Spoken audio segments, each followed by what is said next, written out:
The world is full of wonders. Magic is hidden in small moments. And monsters could be hiding just out of sight. But if you're looking to find them, adventure is waiting to happen. You never know who you'll meet along the way. We are the Storyteller Squad.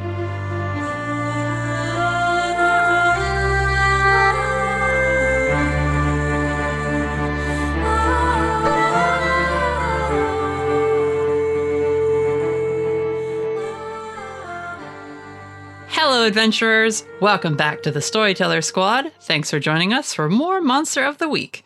Before we begin, we have to check in with those heroes. They kind of beat each other up last week. Let's make sure they're okay. All I'm saying is that everyone needs to work on their footwork. They were good, but people are going to be falling on the butts. So much. I'm Hugo Rashad. Good lord, am I glad we've got some missions to do. I was running out of ways to distract us from the main plot. I'm Agent Whittaker. nothing says family bonding time like beating the crap out of each other.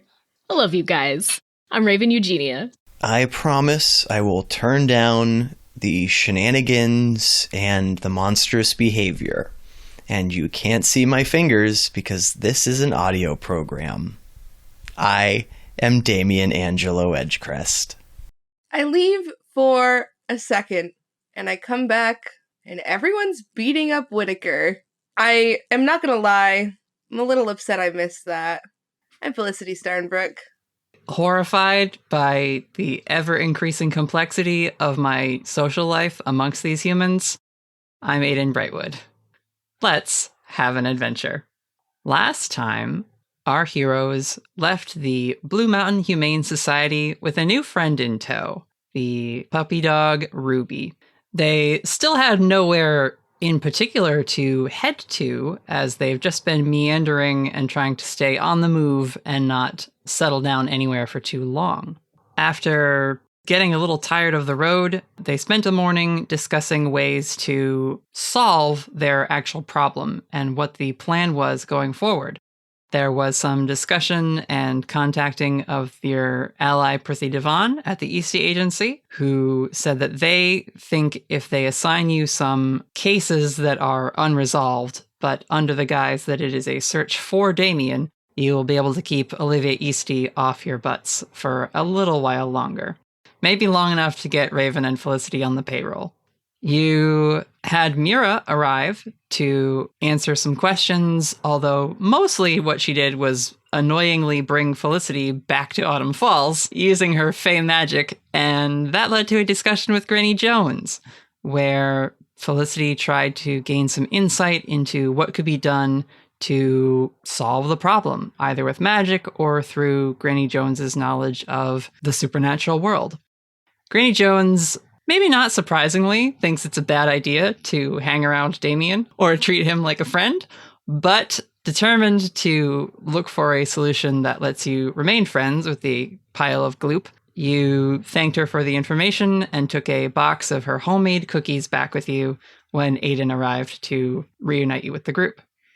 You had another vision later that night, and following some other visions about being in a forest, this one had the ring of the visions you feel very strongly are memories, though not your own.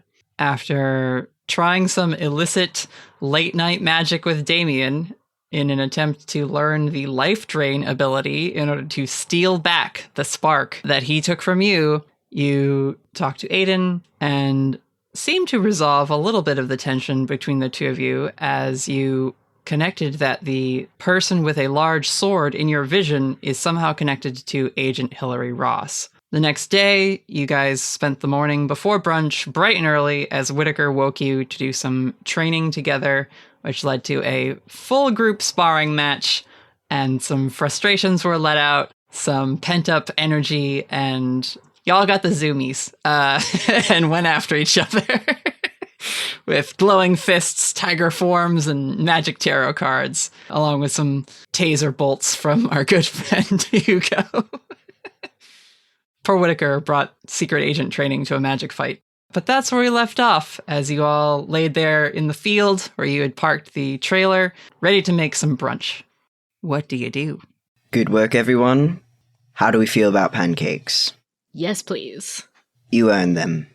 I will go get started.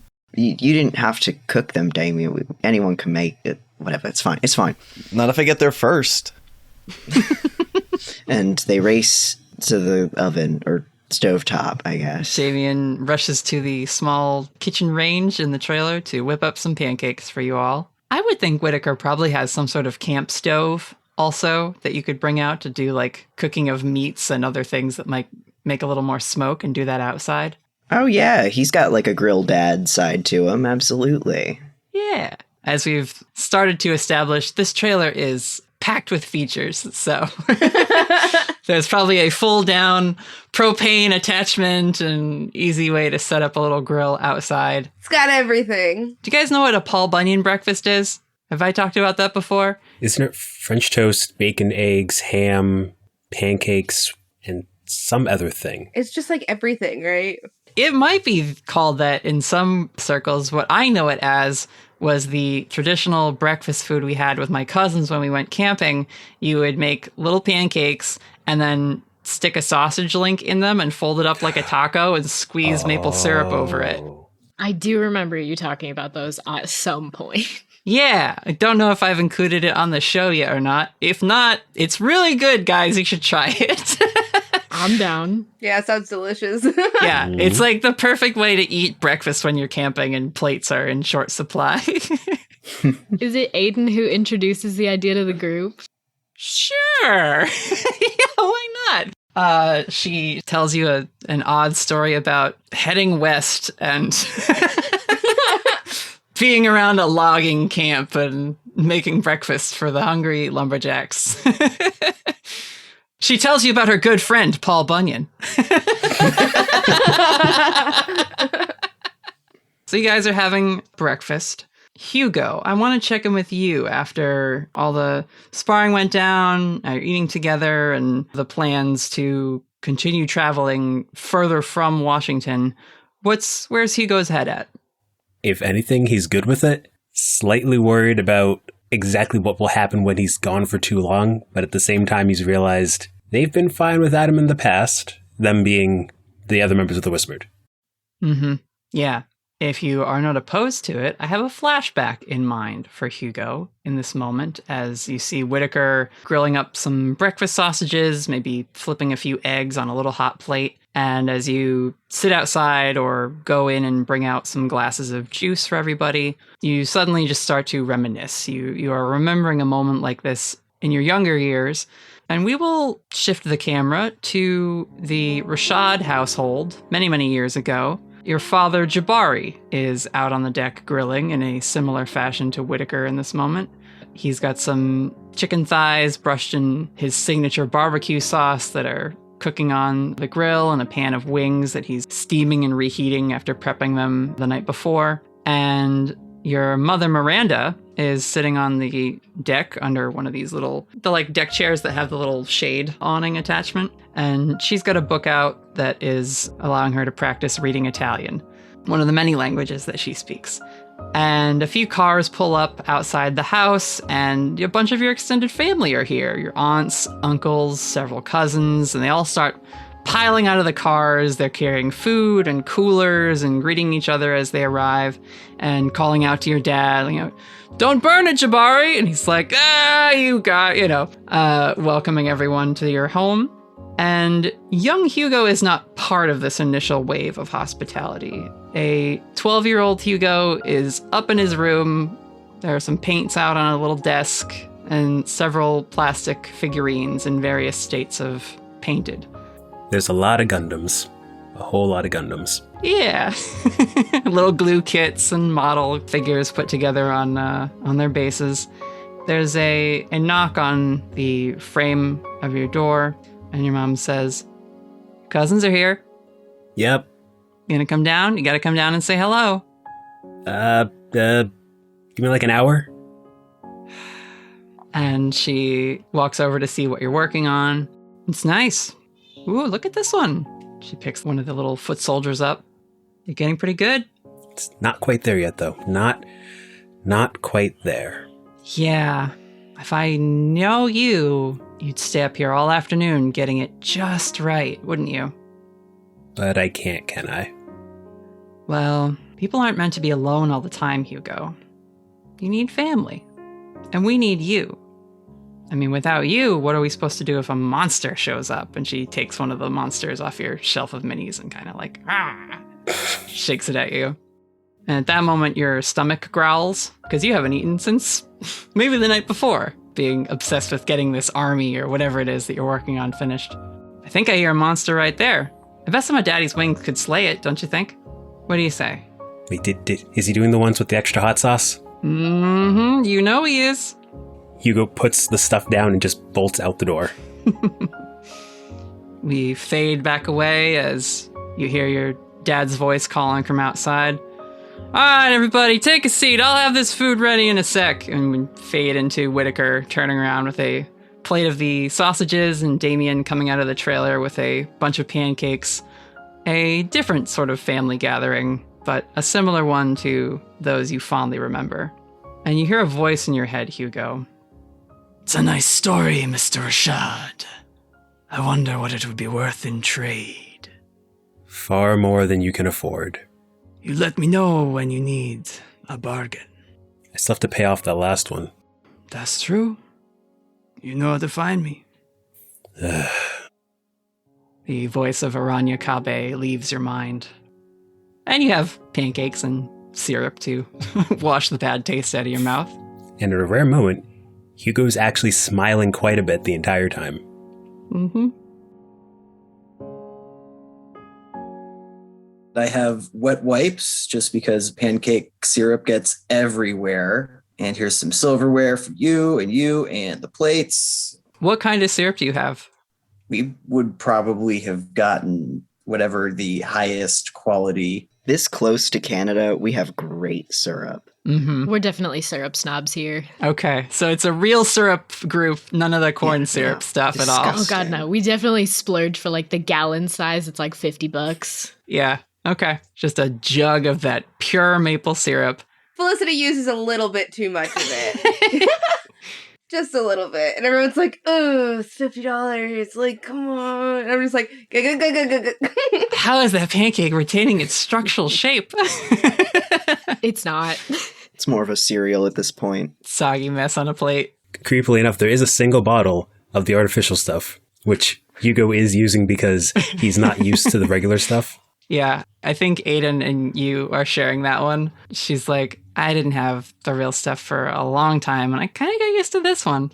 What's wrong with you people? I'm surrounded by food heathens. Hey, when you live far enough south in California, you don't usually get the good stuff like that, and it tastes weird. You had to live much closer than you do now to get real stuff, and I didn't for a long time. All right, you're going to pass this time, but I don't want to see this happening again. Don't worry, Felicity, you're drinking syrup for both of them, easily. Speaking of drinking, mimosas? This is a brunch after all. Maybe virgin mimosas, because we have to drive. Yeah, it's, So orange juice? just orange juice, I think. Wait, it's just orange juice? You guys told me that was what a mimosa was last time. No, mimosas are champagne and orange juice. You didn't tell me anything about the champagne last time. Champagne glasses. You put the orange juice in the champagne glass and it's a mimosa. It's all about the glass. It makes it feel fancy. Yeah. Felicity, I don't want to lie to you about this. It's champagne and orange juice. It's just lies after lies, isn't it? Wait till we get to Bloody Marys. No one actually likes Bloody Marys. Maddie, the player, loves Bloody Marys, so do not come at me with this. Whittaker, your phone lights up. All right, who is it? It is an email from Prithi saying, found one for you. And it details a series of campers being injured and hikers being scared off the trails. And most recently, a couple of people who have gone missing at Glacier National Park, which is in Montana. It's about 8 hours away from where you are now. You're outside Spokane, Washington, which is close to the eastward border of the state. All right, folks, cut the mimosa chatter. We got a mission ahead of us. We're going to Glacier National Park. Anyone been? Glacier? That's where we're headed? Yeah, in Montana. We got some missing persons, injured campers. Something's in the woods up there. Did any of the park rangers get injured or just visitors? Looks like just campers and hikers. Yeah, the details in the report are very vague. Prithi doesn't have a lot to go on. They're trying to be very subtle with what they take from the agency database and send you guys' way. We'll figure out the details when we get there. Right now, it's just kind of a general outline of something weird's going on that's worth investigating. I can add one detail, Whittaker, and it's that while there's been no sightings of what's actually causing these injuries and stuff, there are notes that there's been a lot of forest damage, trees being knocked over, or an increase in, I guess, deadfall. Even older trees that are maybe hollowed out on the inside or just getting old and rotting out, but are stable, are suddenly being just like crashed to the ground, and seemingly without any windstorms or other weather that would indicate like why this is happening. Whittaker, we have to go. Yeah, that's the plan. This is the vision I had. This is it. Oh. Weren't you being chased by something in the woods? Yep. All right, Felicity, you need to make me a promise that you're not going to go out on your own the entire time we're out there, all right? That sounds good. Yeah, that was pretty scary. We will put you on a leash if we have to. That's fair. I understand. Aiden will right? kick my ass if anything happens to Felicity. You're not wrong. Historically, that has been the case. Mm-hmm. I guess I'll have to give my brother a call. He works out there in Glacier What? as a park ranger. Oh. Oh, shit. So, Well, how we about might that? be going to see him. Hopefully he's okay. Oh, goodness, yeah. Well, we should get going then. Yeah. Yeah, if we could head straight there, I'll try to... I mean, I haven't talked to him in a while. He's a bit older than me, but I'll try and get in touch with him and see what's up. He doesn't know what I do for work right now, so it might be a bit of a surprise that I'm showing up, but... Yeah, this isn't going to cause any complications with the story you told your parents, right? Well, I might have suggested to my parents that they go visit my brother to get them out of Autumn Falls, so hopefully they didn't listen to me and are still at home. I should call them and find out where they are so we don't accidentally run into them too. Yeah, if you have a chance, that... I'll be back. And Raven will just get out of the camper while everyone's cleaning up. Oh, no, I'm on cleanup duty, and just leave your stuff on the table, and Damien's just going to flop on top of the table and absorb all the dirty dishes and everything and just carry them over to the plate inside of himself. See, at first I was very pleased because, you know, that's... I'm going to be cleaning is something I do enjoy hearing, but now I'm repulsed all over again. Is it just the sort of thing where you get over to the sink, pull a plate out of yourself, and then like lick it clean and then put it in the drying rack? Like... Oh god, no. He's tried that before, but he knows Whittaker doesn't appreciate that. But he is able to sort out, okay, the dishes go in the sink, and he starts washing those, and he just opens up the trash can and sorts out all the trash. As long as they are actually getting washed before they get put away and not just like squeezed out of his body, put back in the cabinet.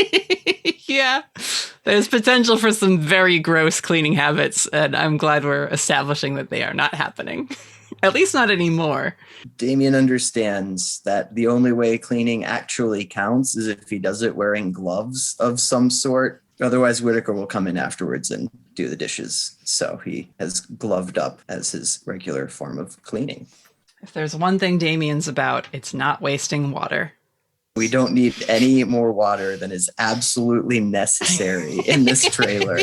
Yeah. I don't want anything accidentally summoned or contacted in any way. You get 3-minute showers each. All right. Yeah, Raven, you step outside to make some phone calls. She'll call her parents' house first just to see who's home. Okay. Ring, ring, ring, ring. Hello, this is Anthony. Hey, Dad, it's Raven. Hey, little bird, how you doing? I'm good. How are you? Doing all right. Was just outside. What's up? I just wanted to check in. I just want to let you know that things are going really well. Probably be on the road for kind of a while longer, but things are really good. That's great to hear. Yeah. What have you and Mom been up to? Well, your mother got this idea in her head that she wanted to replace the azaleas with a trellis, and so we've been putting a lot of plants in that we didn't have before. She's got this new magazine, she's got all these ideas from it. I mean, I was getting bored watching the games. We never win in Autumn Falls, so it's like, why? You know, those vernal spring guys, right? God, yeah, they're the worst. That sounds good. Make sure to have you or Mom send me pictures when the flowers are done. Well, it might not be flowers. She's gotten on this whole, like, sustainable vegetable garden thing. She wants to put in, like, a honeycomb-style beds. Oh, good. I know she's been wanting to do that for a while. Are you guys gonna redo the whole backyard? Yeah, different vegetables and things in each plot. Yeah, that sounds awesome. I feel like this is definitely the best time to just dive right into that project. Just really go for it, you know? Yeah, it's a good weekend activity. Yeah, I mean, why stop at the weekend? Let's do the whole do the whole backyard. Mom's always wanted that, like, sustainable community garden. Well, that is fair. That is fair. I mean, I can't skip Wednesday. Oh, they don't want to. They're at that age, you know. They don't like dirt. They don't want to be outside. They'd rather just, like, well, you know, they either want to read or they want to play their games. Yeah, that's their life right now. That's fine, you know? It's engaging, it's building their imagination, that's important. As far as my weeknights, I mean, I can't skip Wednesday night drum circle. I gotta see the guys. Of course. Your mom, she's got her book club she's doing, so that's a whole thing. So it sounds like you two are keeping busy. Oh yeah. I mean, we Eugenias, we stay on it. Mm-hmm. Never stop moving. Never stop moving. Well, I don't want to take up too much of your time. I just wanted to check in so you're not worried about me. I'll probably, call you in a couple days. Sounds good. I'll let your mom know you called. Okay. Talk to you soon. All right. Love you, sweetie. Love you too. Raven's just gonna sit on the ground. I feel like she was like pacing frantically during that whole conversation, trying to seem calm. And as soon as he hangs up, she just sits, takes a few deep breaths. Sounds like your family's getting along just fine. Yeah. I'm so glad. So glad they didn't take my stupid advice to leave. Oh, I thought I was so clever telling him to get out of town. And I was just trying to send him to the worst place. Speaking of, do you have another call you want to make now, or are you going to wait? Raven's actually going to text him just because they aren't super close and she doesn't know like what his schedule is or how busy he is. She doesn't want to just call him randomly. Yeah. So she'll text him. Should I acknowledge right now that I messed up Raven's brothers' names and got them mixed up a couple episodes ago? If that did happen, we can very quickly establish it right now that your siblings are Ava and Ren, the twins. Yes. Ren being the boy twin. Lark, who is your older brother. Yes. And then Robin is your older sister. Mm-hmm. And that's the Eugenia clan. I might have, when saying goodbye to my family, switched the two brothers. But yes. Yeah. So Raven will text Lark. And I have a feeling their conversation history, like last time she texted him was like a minor holiday that she didn't see him for. It was just like, hey, happy whatever, like, hope to see you soon. Like, oh, good, okay. Knowing your family, he probably sent you like a video of a tree that he was like mapping for his job. And it was like, happy Arbor Day. Yes, exactly. So she'll just send him a quick text of like, hey, hope everything's going well. Like, haven't heard from you in a while. Super weird coincidence, but my internship is taking me near Glacier soon. Will you be around? Can I call you later? And just send that off and not expect a reply for a while. Sounds good. Do you want to flashback, Miss Eugenia? Sure. As you send off that text, you sit there thinking about your brother, your family, being away from them. And a difficult memory of yours comes up, but only because it predicates a kind of nice memory that you have with your brother. We will do the moment that Raven comes out to her folks. And I'll let you set that up. And what is that like? So she would definitely be in college. She's like a freshman in college. And she just came home from a date with a guy that she met at school. She was like excited. He seemed really nice. This is kind of the first date she's ever really been on. She had never been interested in dating her whole life. And she got to college and was like, I should probably try this, right? Like, that's the thing. I'm in college. Let's go for it. Goes on a date with this guy. Has a lovely time. Very, very nice dude. They get to the end of the night and he kisses her. And she just suddenly realizes that she did not like that at all. He was so nice. And she was just like, this is what's supposed to happen. Oh, no. No. This is not for me. No, thank you. Very much like it's not you, it's me. You've been wonderful. I have to leave now. Goodbye. And she went home. This is during her community college days, right? Yeah. So she's still like living still at commuting home. to school Yeah. and living. Yeah. Because it's close by. How many years apart are you and Lark? Ooh. Would he be done with school at that point, or would he be like still in his own educational years? I don't know if I ever picked an age for him, honestly. I just knew he was like several years older.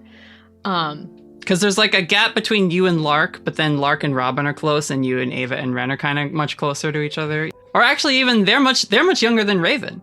Your parents kind of like spaced it out quite a bit between. Yeah, they had 2 and then like 1 and then 2 again. Yeah. But I think it would make sense if Lark was still home at that time. He was maybe done with college and like working, but still living at home. Maybe he did like a master's degree or something. So he's like still in school, but like a few years older than her. I'll figure out the math sometime and pick out ages. We don't have to worry about it super It's not super much. important.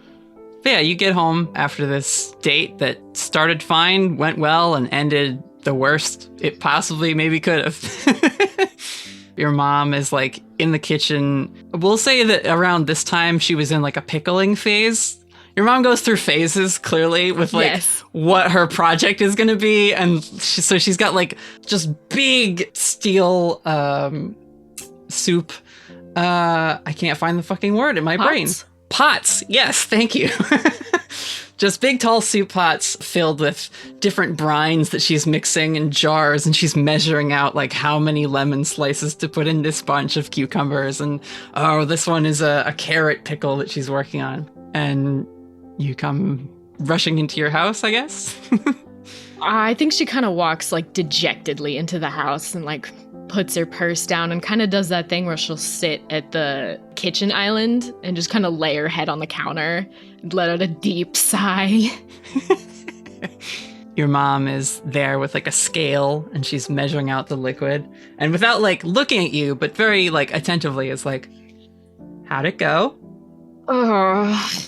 It didn't go well. She like seals one. I thought you liked that guy. What was his name? Barry? I didn't think of a name for him. This guy is like a specific part of her backstory, and I didn't really? think of a name. This is like a specific instance that I had thought of like, yes, this definitely happened. Never considered coming up with a name for this dude. Sorry, nameless guy. Your name's Barry now. No. Maybe it's we'll call him like Darren, so it's like close. Like her mom was almost there. Yeah, got it. You want to take that again? Yeah, like head still on the counter, not even looking up. I thought you liked him. What was his name? Darren. I mean, he was really nice. We had a really great time, but I just don't think I like him as much as I thought I did. He's still a really good guy. Like, he's in one of my classes. I hope he'll still hang out with me after this. And she'll like still just face in the counter, not looking at her mom. At this point, your dad comes in from the backyard and he's got a bushel full of beets that he's recently pulled up and sets them down on the counter. That should be the last of it. Oh, hey, welcome home, honey. Kind of just pats you on the back, goes over, gives your mom a kiss on the cheek. And your mom says, Tony, Raven's date did not go well. And of course, your dad is like, oh, honey. Oh, that's rough. That's always rough. I mean, it's what, first year? You're gonna meet plenty of guys. It's gonna be fine. Raven's gonna like reach across the counter and just grab a handful of like cucumbers or whatever there is on there and just kind of start chomping on them so she doesn't have to talk very clearly and just like threw the cucumbers in her mouth, be like, I don't think it was Darren that was the problem. I think it's just that he was a boy. I don't think I want to date boys. And she's gonna look up at her parents, just like sad. Mm-hmm.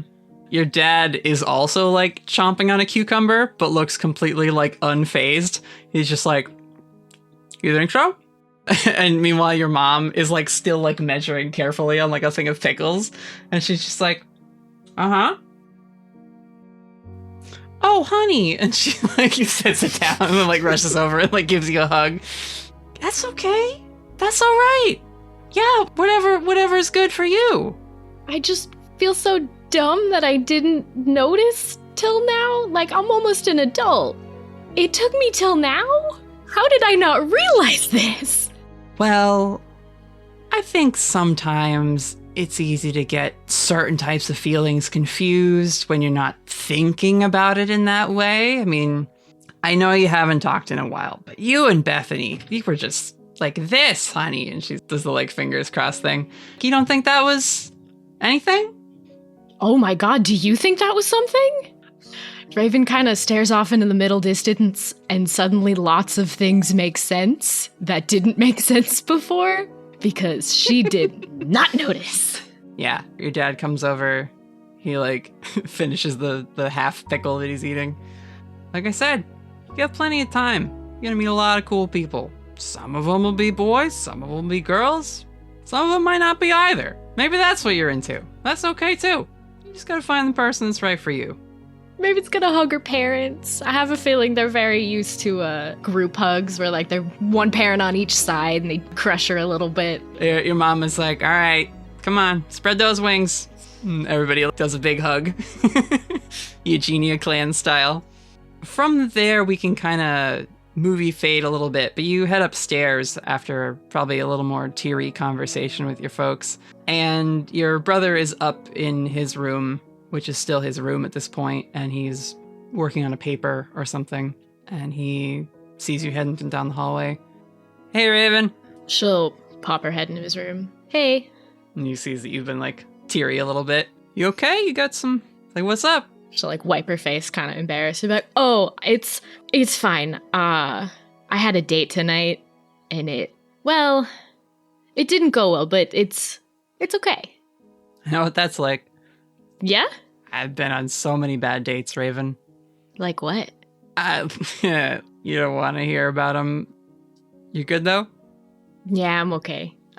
Don't be surprised if mom and dad get like a rainbow flag and put it out on the front. You know how they like to get really involved with our lives.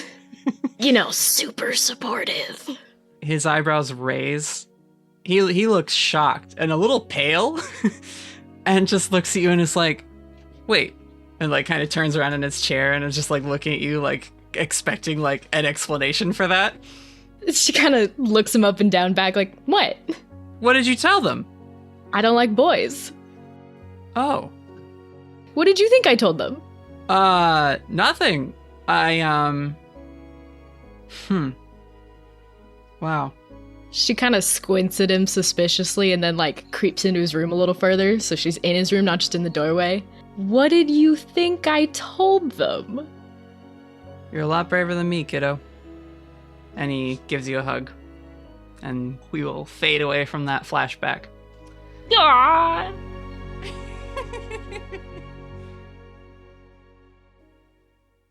Why do I feel like you understand Raven's mom better than I ever could? Because I'm the keeper? I don't know. You just come out with these things where I'm like, yes, she would do that. Mm-hmm. So perfect. Natalie is good at playing moms.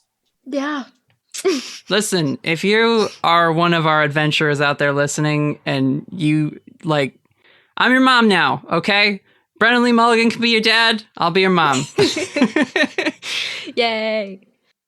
All right. You send the text to Lark, and you all have to pack up the camping gear, the cookout grilling equipment, and set off again on the road. This time leaving your home state, headed west for Glacier National Park. Does anyone have anything they want to do on the car ride there? I mean, nothing important. I just imagine Damien is tossing snacks into Felicity's mouth from the cup holder and just tossing stuff across the truck. You morphed yourself into a tiny cheese puff ballista. I would like to talk to Raven. On the ride or before you leave with like a little more privacy? Probably before we leave. Sure. We can say that as Raven is finishing up with the text and just kind of having a quiet moment, sitting leaning against the trailer in the shade, you poke your head out and come see her. Hey, Oh, hey. I gotta take Ruby for a walk before we go. Did you want to come? Yeah, I'll come. She'll hop up. Okay. Jingle jangle of Ruby's little dog tags. You wanna go for a walk? Wanna go for a walk? Okay, let's go. And I'll be off. You guys can take a quick little walk around the field you parked in. Yeah. So Felicity is, as she's walking Ruby, hey, remember like the other night? I'm sorry I woke you up. I didn't mean to do that. Oh, that's fine. Don't worry about it. Were you still awake? For what? Because I kind of wanted to tell you about like this weird dream that I had and see if maybe you had any thoughts about it. Well, it wasn't a dream. It was more of a vision, I think. If you were awake already, I wouldn't want to retell it. Raven we established that she was awake for that, right? She like heard the conversation. You heard the conversation about the first dream you had. Yeah. Where Felicity was attacked and then had the arrows flying at her and her hair was different. The one where me and Aiden had the fight. Yes, you were not there or I think privy to the dream about being in a hut and hearing someone humming and sharpening the sword. Yeah. Okay. So Raven will get a little sheepish and be like, so I wasn't trying to eavesdrop or anything, but we're in the same room. So I heard you tell Aiden about it. Oh, thank God. Thank God. All right. Aiden was being weird, right? Yeah. That did strike me as odd. I am so glad that you heard it too, because I was like, this seems so not Aiden. It was so weird. And then I got really angry at her because it just felt like something was off. I'm just so glad you get what I mean. Yeah, I heard you guys talking and I thought it was weird, but I was kind of trying to fall asleep and not listen in, so I didn't want to bring it up in case it was just me mishearing or misreading, but... No, she was totally weird. She was so weird. Yeah. Have you two talked since then? You seem fine lately. You kind of sounded like you had a fight that night, but... Yeah, because I was mad at her. She was just because, you heard it, right? I was asking her questions, and she was just dancing around them. Yeah. Instead of just saying, that's weird, or I don't know, it was just It was these weird answers, right? I'm so glad I'm not the only one that thought that. Because I would have felt really bad for being mad at her if I was the only one that thought that. Because, I don't get mad at people. You know what I mean? I don't get mad at people. I think that was the most angry I've ever seen you. Yeah. And so I just wanted to, she was definitely not herself. Yeah. I've never heard Aiden be that dodgy before. She's always very open with us. I know. And then I have the craziest thing to tell you. On top of that, I had another vision. What about? You're not going to believe this. I think I was a baby, but not me as a baby. It was me seeing through somebody else's eyes as a baby. And we were in this hut, and who was there? I don't know. Oh. But they had Ross's sword. Agent Ross? From the East Agency? Yeah, they had her sword. Weird. And it wasn't Ross? No. But you're sure it was her sword? You've seen the thing. Yes. How could I mistake that, I don't know. Are we sure that sword is one of a kind? Have you talked to Ross that much? No, I've been trying. I told Aiden that I wanted to talk to Ross. And I've been trying to figure out a way of, getting in touch with her to be like, your sword is showing up in my visions, bro. What's going on? Huh. Have you talked to Whittaker? Maybe he could put you in touch with Agent Ross. That is definitely something I should have thought about. But I didn't. Hey, this is why you talk things out and bounce ideas off of people. I needed a solid quality girl talk. That's what I needed in my life right now. And not one where the other person was going to dodge all my questions and lie to me. Well, I don't know if Aiden was lying to you. She was definitely acting really weird. That's a player reaction. That is a player reaction, for sure. Oops. I completely forgot. I watched both of you on Zoom react and I was like, wait, what did I say? Oh, no. God damn it. I said no lies, Brittany, no lies. I will ask you. No, listen, this is Natalie asking Brittany, does Raven intend to keep from Felicity the fact that she knows Aiden was lying? No, that was unintentional. Okay. My intention was to smooth things over, but Raven would not have said she wasn't lying to you if she knew for sure. Raven does not want to lie to Felicity. She just wants to try and smooth things out between them. I'm glad you both reacted, though, because I would not want that. That's an important distinction. Oh, boy. I'm just going to rewind that. Raven did not say that. Well, Aiden was acting really weird, but so far, she has always done everything with our best interests in mind. I don't think she would lie to any of us just to start things or to, Aiden wouldn't do that. If she is lying to you, there's gotta be a reason. Isn't she supposed to be like an angel, though? Like, aren't they not supposed to be able to lie? I mean, what's up with that? I don't think Aiden follows the rules of what people think angels are supposed to be like. I mean, you better. She's like a person. She's not this mythical, all-seeing, holy being. She's a lot like us, I guess. And she has her own life and her own experiences and her own motives for stuff. I mean, I would keep an eye out and see if stuff like that comes up again. And, if it continues, we should have a talk with everybody about it and try and figure out what's going on. But I don't know. I don't think she has any ill intentions. Everything seems weird. The whole fight happened, and then she bought me a dog. So I am really glad that we have Ruby. I know. I was a little unsure at first, but she's really grown on me. Ruby is scampering around in the field chasing a moth or something. She's come out of her shell, that's for sure. I know. I'm so proud of her. You really connected with her. I know you were nervous about having a nervous dog, but I think she's doing pretty good. I was worried about bringing a socially awkward dog into a trailer of several people, some of whom are not humans. But she seems to be fitting in just fine. Yep. We'll keep an eye on the Aiden situation, and as long as you two are okay now, I would just try and keep it cool. Yeah. Good talk.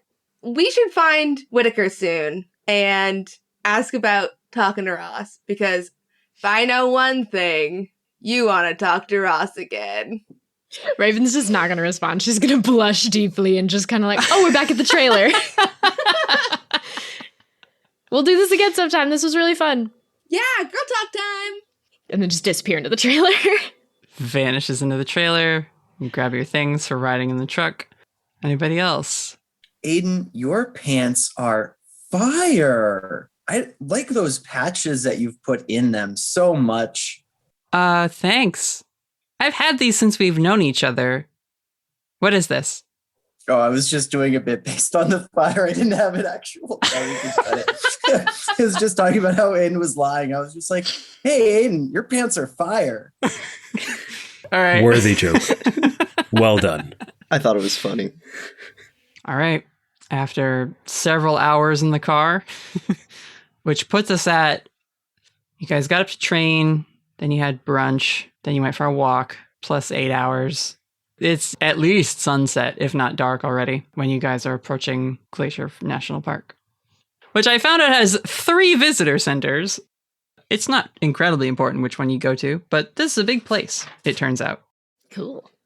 Are we healing up on our own, or are we gonna need some Damien spit magic to heal people? I think anyone who is quote unquote injured from sparring is fine. Okay, cool. There's no reason to not count an 8-hour car ride where you're sitting doing nothing as a rest. We're all agreed that we're not doing anything tonight, right, everyone? I don't want any of you wandering around in the dark, in the forest, tonight. Oh, God, no. No, I figured we were just finding a place to park and getting settled. We'll start fresh in the morning. Did you hear from your brother at all, Raven? As Raven. It's been the whole day. No text back. Call him, Raven. Yeah, I sent him a text this morning. I just didn't want to call out of the blue, but since I haven't heard from him and we're already here, I might as well give him a quick ring just to see if he's around. I'd hate to have us park at one visitor center and find out he's set up far away. So Yeah, there's Logan Pass Visitor Center, which is sort of the central one. And then there are 2 visitor centers on the east and west side of the park. So it depends where you'd like to position yourselves within this place. oh geez, okay. We'd probably be coming from the west, right? Yeah. The very first one you could get to distance-wise would be Apgar Visitor Center. I can see that on the map. I have Glacier National Park pulled up in my maps. Mm-hmm. Yeah. Oh, bad news, guys. It's closed right now. Do you know if any, visitor center in particular is near a place to park the trailer? There's lodgings. There's cabins to stay at. There must be a trailer park area. There has to be. And if not, there is one in this world. There we go. Guys, there's a Glacier Outfitters. Ooh, shopping. Are we going to go to the first visitor center? Yeah, I think that makes most sense. Outside this visitor center, there are a lot of wooden carvings from big, thick logs. There's one of a bear standing on its hind legs. There's one of an eagle on a branch carved with 2 pieces of wood that have interlocked so that it looks like the eagle is sitting on the branch, even though it was carved from a trunk of an interlocked tree. And then a bunch of smaller ones. There's a family of otters that's carved on top of a stump near a little water feature built into the visitor center landscaping. The lights are on inside. It looks warm and inviting. Is there a plan of attack? Who's going in first? Anyone staying at the trailer? Whittaker, you're the shot caller on this one. I can suit up or gloop up as you need me. Yeah, usually how do we do this is we would establish ourselves as a authority figure in the area just so we can, as soon as possible, get access to information and things like that wouldn't be available to the general public. I'm not sure if we want you out there right away, Damien, just because you're supposed to be in hiding. Any of the rest of you could join me if you want. I want. Miss Starnbrook, look official. That's an important distinction. Only Raven and Felicity went and bothered to get official Eastie suits. So Hugo and Aiden, the 2 of them will have to either come in and pretend to not be with your group initially, or just stay back and wait for you guys to handle the initial introductions. Staying at the camper. Yeah, Aiden says, I'm going to get Ruby some water and let her stretch her legs. All right. Miss Eugenia, are you coming as well, or are you hanging back? Yeah, I'll go with you guys. We'll just pop in, see if Lark is there, and if not, I'll call him. Sounds good. I'm sure one of them can tell me if he's working right now. Okay, you guys head inside. There is a woman with straight dark hair and a bandana tied around her head at the front desk. She's got a little name tag that says Darla. She appears to be an official employee in some regard, though she doesn't have anything that would indicate she's a ranger. But she is just reading a book on identifying birds and perks up when you come in. Oh, hello. Welcome to Glacier National Park. You folks just getting in? Evening, miss. Yeah, we just drove in a few minutes ago. How can I help you? Are you looking for somewhere to camp or someone to get you set up with a site? We do have a camper, and if you could direct us to a place to park it, that would be excellent. On a more business level, we're actually here to investigate some of the campers that have gone missing around here. We're supposed to be working with some of the rangers, just to look into that. Her face gets a pallor over it, and she nods very seriously and says, "Oh, I see. Not a pleasure group. Right. Well, let me call my husband." And she picks up the phone from the desk, types in a quick shortcut, hits the pound sign, and waits for it. Yeah, Morton? Got some official people here about the disturbances and our missing folks? Yeah, at Agpar. Mm-hmm. I'll tell them to wait.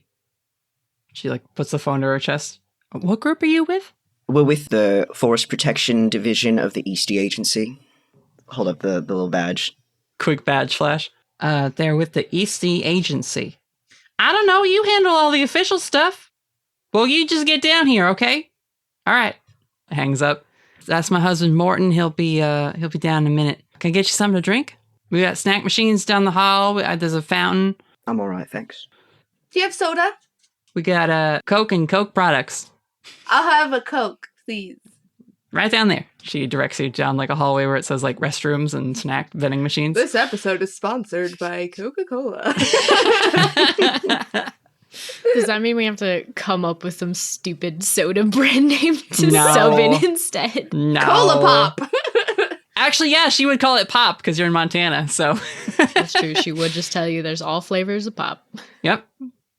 Hugo, you're out by the trailer. You see it's not a golf cart, but it's not a full car either. It's sort of just like a Ranger 4-wheeler vehicle. It's like a 2-seater though. Pulls up and a very square-looking individual hops off it. He's got a bushy push-broom mustache that is brown, a little gray in it, and sort of a rough 5 o'clock shadow, short-cut hair, and Ranger's hat on.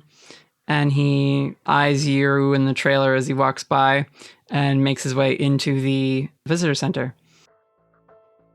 While we were waiting for him, is there any way I could find the specific names of people who have gone missing? I don't think Darla would be eager to share any of the details because she's, again, not a ranger. But if you wanted to manipulate her to get information out of her... It was more like I wanted to see if that was a part of the case file or if that's something I could, like, look up in the area specifically. So when they say who sent you, I can name drop some things. Yes. Again, the case file Prithi gave you was vague and didn't have a lot of details. And if you do like a Google search of the local news, there has not been a report of missing people. Is there any way in this short time frame, and I understand if the answer is no, I could see if there are any police reports about it? Because I know we've had access to police reports before, but I don't know if that's something we could do in a short time frame.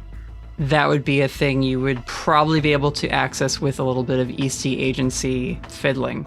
So if you want to roll a weird check, since that is the thing that makes Whittaker weird, to see if you're able to dig that up, you can. Sure, give me just 1 second. I forgot what my weird modifier was. 4 and a 6 plus 0, it's a 10. A 10 for your weird agency stuff. Yeah, you can dig up a local police report, and here... Again, there's not a lot of details, but it does say in the report, 1 ranger from the Glacier National Park staff and a civilian have gone missing. That doesn't bode well. No, it doesn't. Sorry, Raven. Can Raven walk around the visitor center before he gets there, just while they're waiting? Yeah, sure. I specifically want to see if there's any kind of like bulletin board type thing with like, I don't know if there's any like things about like don't be in the woods at night or, you know, any kind of new safety warnings. Gotcha. Yeah, that would be an investigative mystery roll, I would think. I rolled a 2 plus my 2. sharp makes a 5. I don't see shit. You don't see a bulletin board. It doesn't look like there's a lot of new warnings or anything. This seems like a pretty standard welcome to the park. Leave nothing behind, only footprints. Take these safety precautions to avoid animals when you're camping. And, you know, dispose of your trash effectively. These are the plants and wildlife you can see while you're here. And this is a map of our hiking trails. And here's the visitor gift shop where you can buy plush moose and coloring books of the different types of flowers. That kind of thing. Can she, if they're brochure type things of the hiking trails, can she grab one? Sure. Cool. Write that down if you want to like have a little tally of what your notes are and that kind of thing. So prepared. Yeah. Whittaker, do you want to share what you've been looking up, or is it, we want to say it's like, that's all you get done is you find the police report? Yeah, if there are no names on it, he's going to keep it to himself for now. Okay. So yeah, Morton shows up and he says, right, Darla, where are these agents I'm supposed to be talking to? Hello! He sees two young ladies in suits, and then Whittaker. These two wave. Whittaker, looks at them. He's like, yeah, pleased to meet you. I'm Agent Whittaker, and you are? Holds out his hand to shake, very friendly-like. He will extend a hand. Morton Mulhauser, Park Ranger, here at Glacier Park. Good to have you in. I'm glad somebody's responded to my report.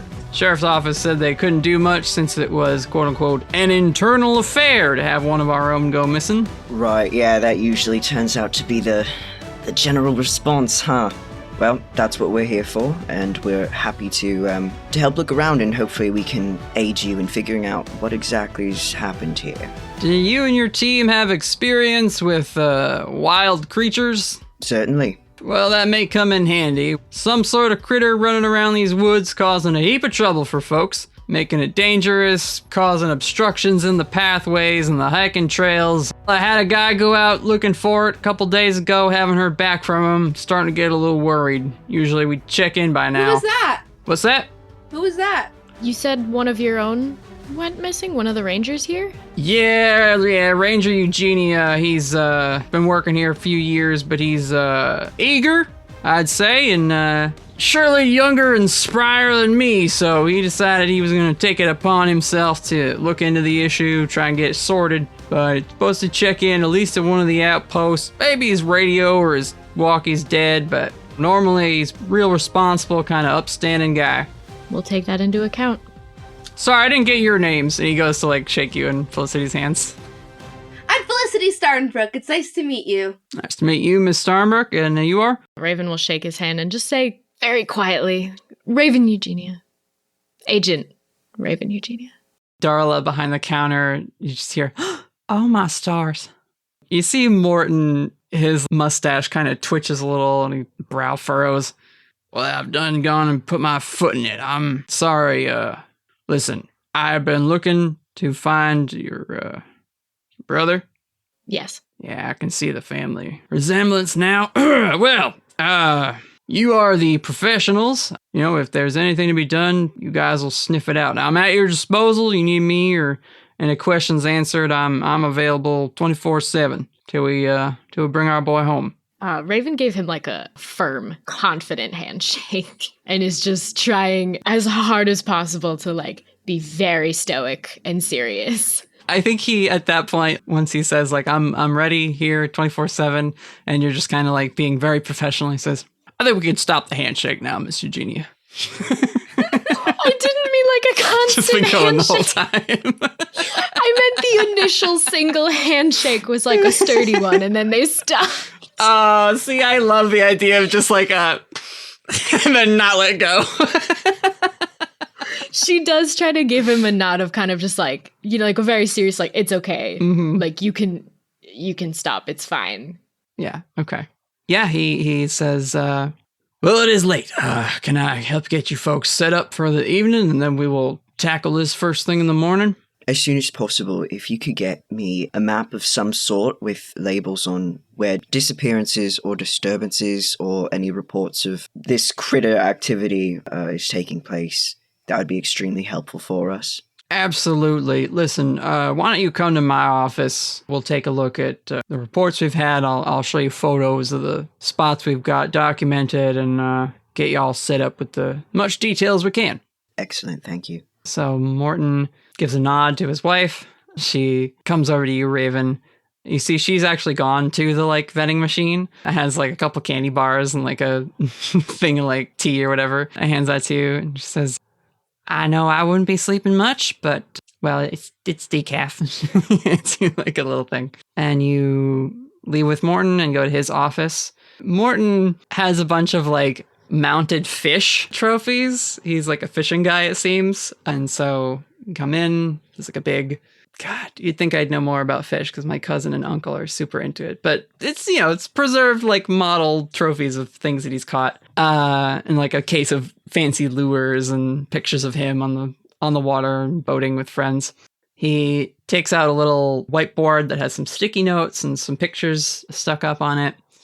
And he starts showing you scenes where there are lots of trees snapped off halfway up the trunk of them. There are a huge amount of branches, almost like you would expect from a hurricane or a tornado, just strewn about campsites. There are pictures of people's tents that have been crushed and knocked over, and thankfully nobody was killed, but there are reports that he shows you of people having their arm or their leg broken when a tree came down unexpectedly. He tells you that generally all of the disturbances happened around sunset or later in the evening, and that only recently did a couple of these trees suddenly falling happen in daylight hours, like middle of the day, middle of the afternoon. He explains that there has not been any significant storm activity or anything that could justify why these trees are getting knocked down. He and Lark have done stakeouts to be like, are there kids running around knocking the trees down or damaging them in some way that then causes them to fall down later? That doesn't seem to be the case. And he also lets you know there are a couple first-hand accounts he's gotten from some of the hikers and people that have rushed from the campsite or rushed from the trail they were on after hearing a sound in the woods, that they felt like something was after them, but they couldn't describe it, and they never got a good look at what it was that chased them from the park or the trail. Whittaker's looking at Felicity. Does this sound familiar to her at all? Yes. Yeah. That's a bunch of the very basic case information that he can share with you. Well, this is all very helpful. That's a good start as any. Suppose we'll start doing some stakeouts of our own. How many rangers do you have working here right now? This center and this section of the camp, I've got 4 other members on my team. And they're taking precautions, not going out alone or anything like that? Absolutely partner up, buddy system, that kind of thing. And Lark didn't run off by himself or nothing like that. He's got his friend Jay with him. And I imagine Jay didn't have any information on what might have happened to him? No, they're both missing. Oh, shit. Alright, that might have been me forgetting. That's the civilian who is missing along with the one ranger. Oh, okay. I see. I understand. Oh, so they're not co-workers. They're roommates. Oh my god, they were roommates. And they were roommates. All Morton said was friend.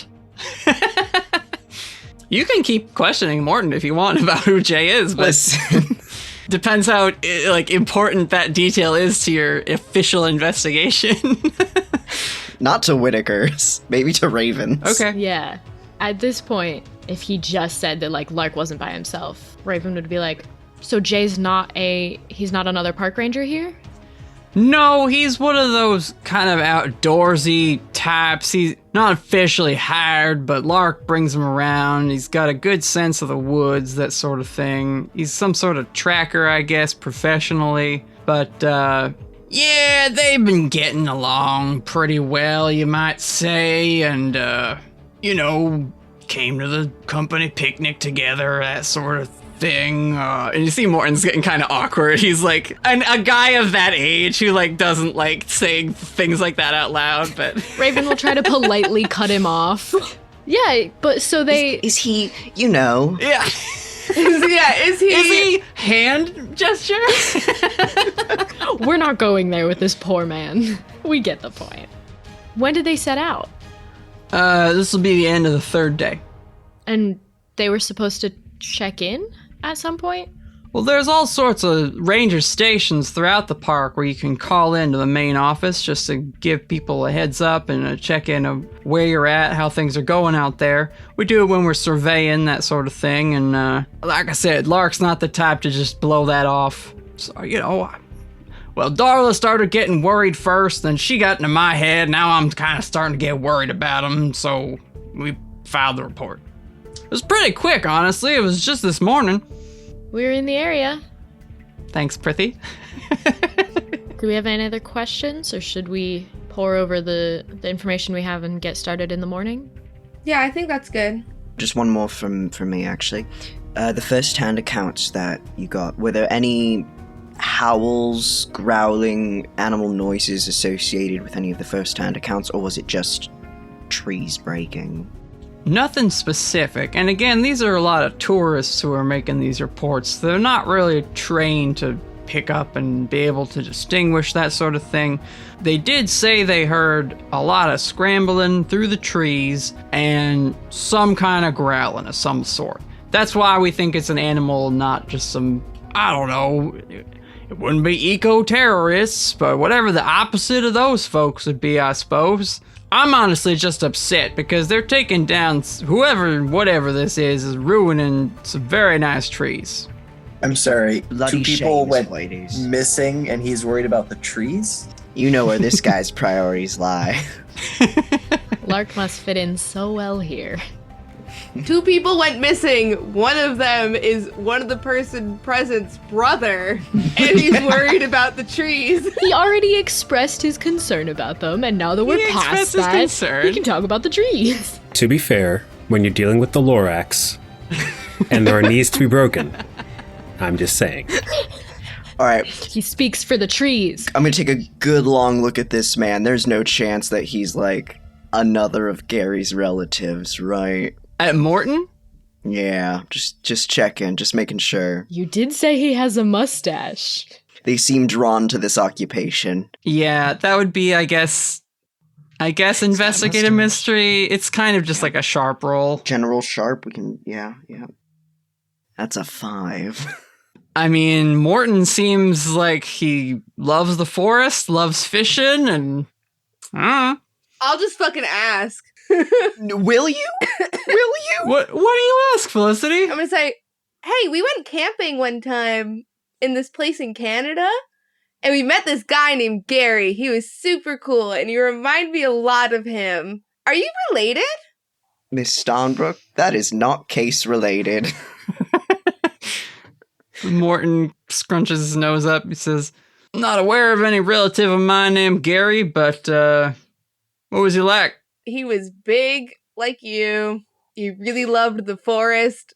I don't know. There was just a lot of similarities. I was just curious. He loves his wife, like I hope you do. Loves his wife. Yep. Sounds like an all-around good kind of guy. I'm sure he's a friendly dude, but no, I don't have any relatives named Gary. One last question for you, Mr. Morehauser, before we head off. Not case related, just because not from America, not really familiar with the local legends. Any cryptid sightings around here? You mean like a Bigfoot type? You think that's what's knocking down the trees? Oh no, this is not related to the case at all. This is purely my own fascination with the American obsession with Bigfoot. People sometimes, if there's local legends, if they're in an adrenaline-filled situation, their brains will automatically think that they're seeing something that's not. We've come across a lot of bears that they said were Bigfoot. It's good to know what the local legends are so we know what people are imagining. Or especially if there's trees getting knocked down. People make things up like that all the time. Like in their head, they think it's a big scary creature when really it's just like a moose who got a little angry. You know?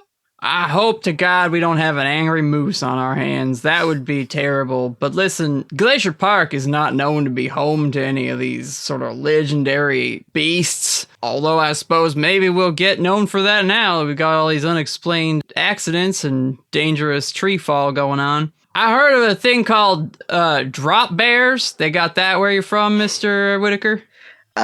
Not where I'm from specifically, no. Not Australian.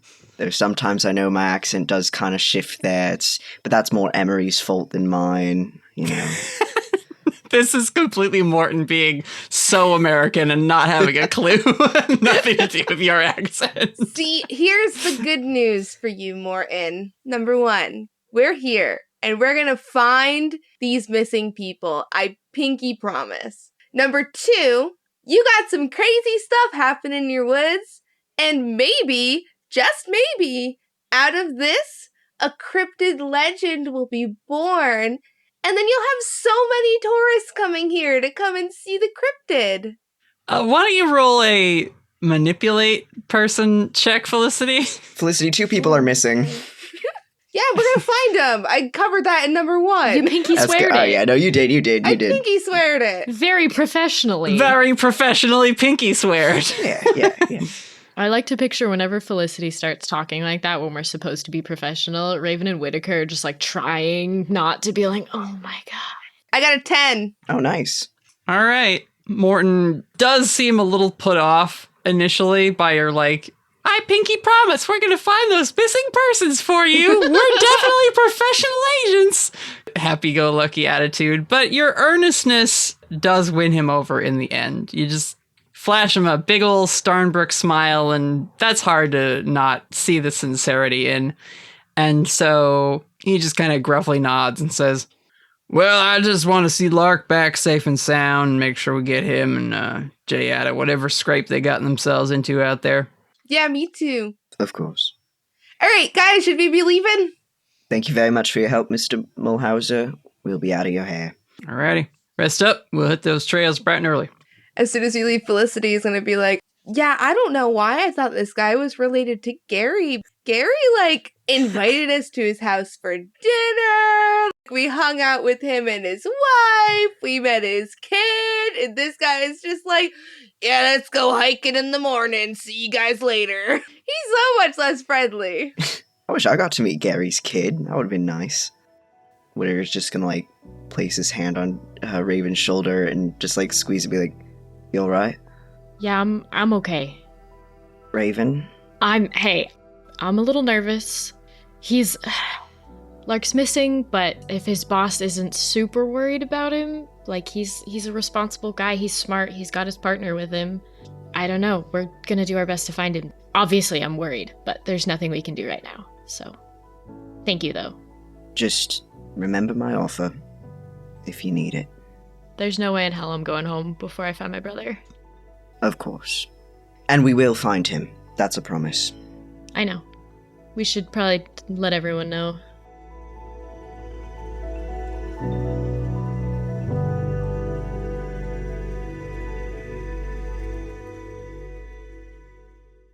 Hello, adventurers. Thanks for listening to our latest episode of The Storyteller Squad. This episode is actually sponsored by one of you. Remember the compliment corner? It's been repurposed by a very generous listener who asked us if we could talk about our favorite drinks and snacks. We said, we'll do you one better. What if our characters talked about that stuff? So, coming out fairly soon is a small bonus scene that we recorded where our heroes take a break from their road trip to treat themselves. It was a lot of fun to record and a really cute idea this listener had for sponsoring the show. If you'd like to give us a boost of support, there's lots of ways you can help. If you write us some positive reviews on Apple Podcasts, Spotify, or Podchaser, those platforms will know that our listeners like us and will get recommended more often to new listeners. The reviews we have so far are all really lovely, and it makes us happy to hear what your favorite parts of the show have been. If you want to interact with the cast and I more directly, you can subscribe to our Patreon, which will let you join our fan community Discord. There you can join us for AMAs, art streams, and meet other fans. We make this show so we can share it with you, but we also couldn't have made it this far without your support. So thanks for listening, helping us grow, and sharing our story with others. Links are listed in the episode description. Any and every way you show your support is really appreciated. Let's get back to the adventure.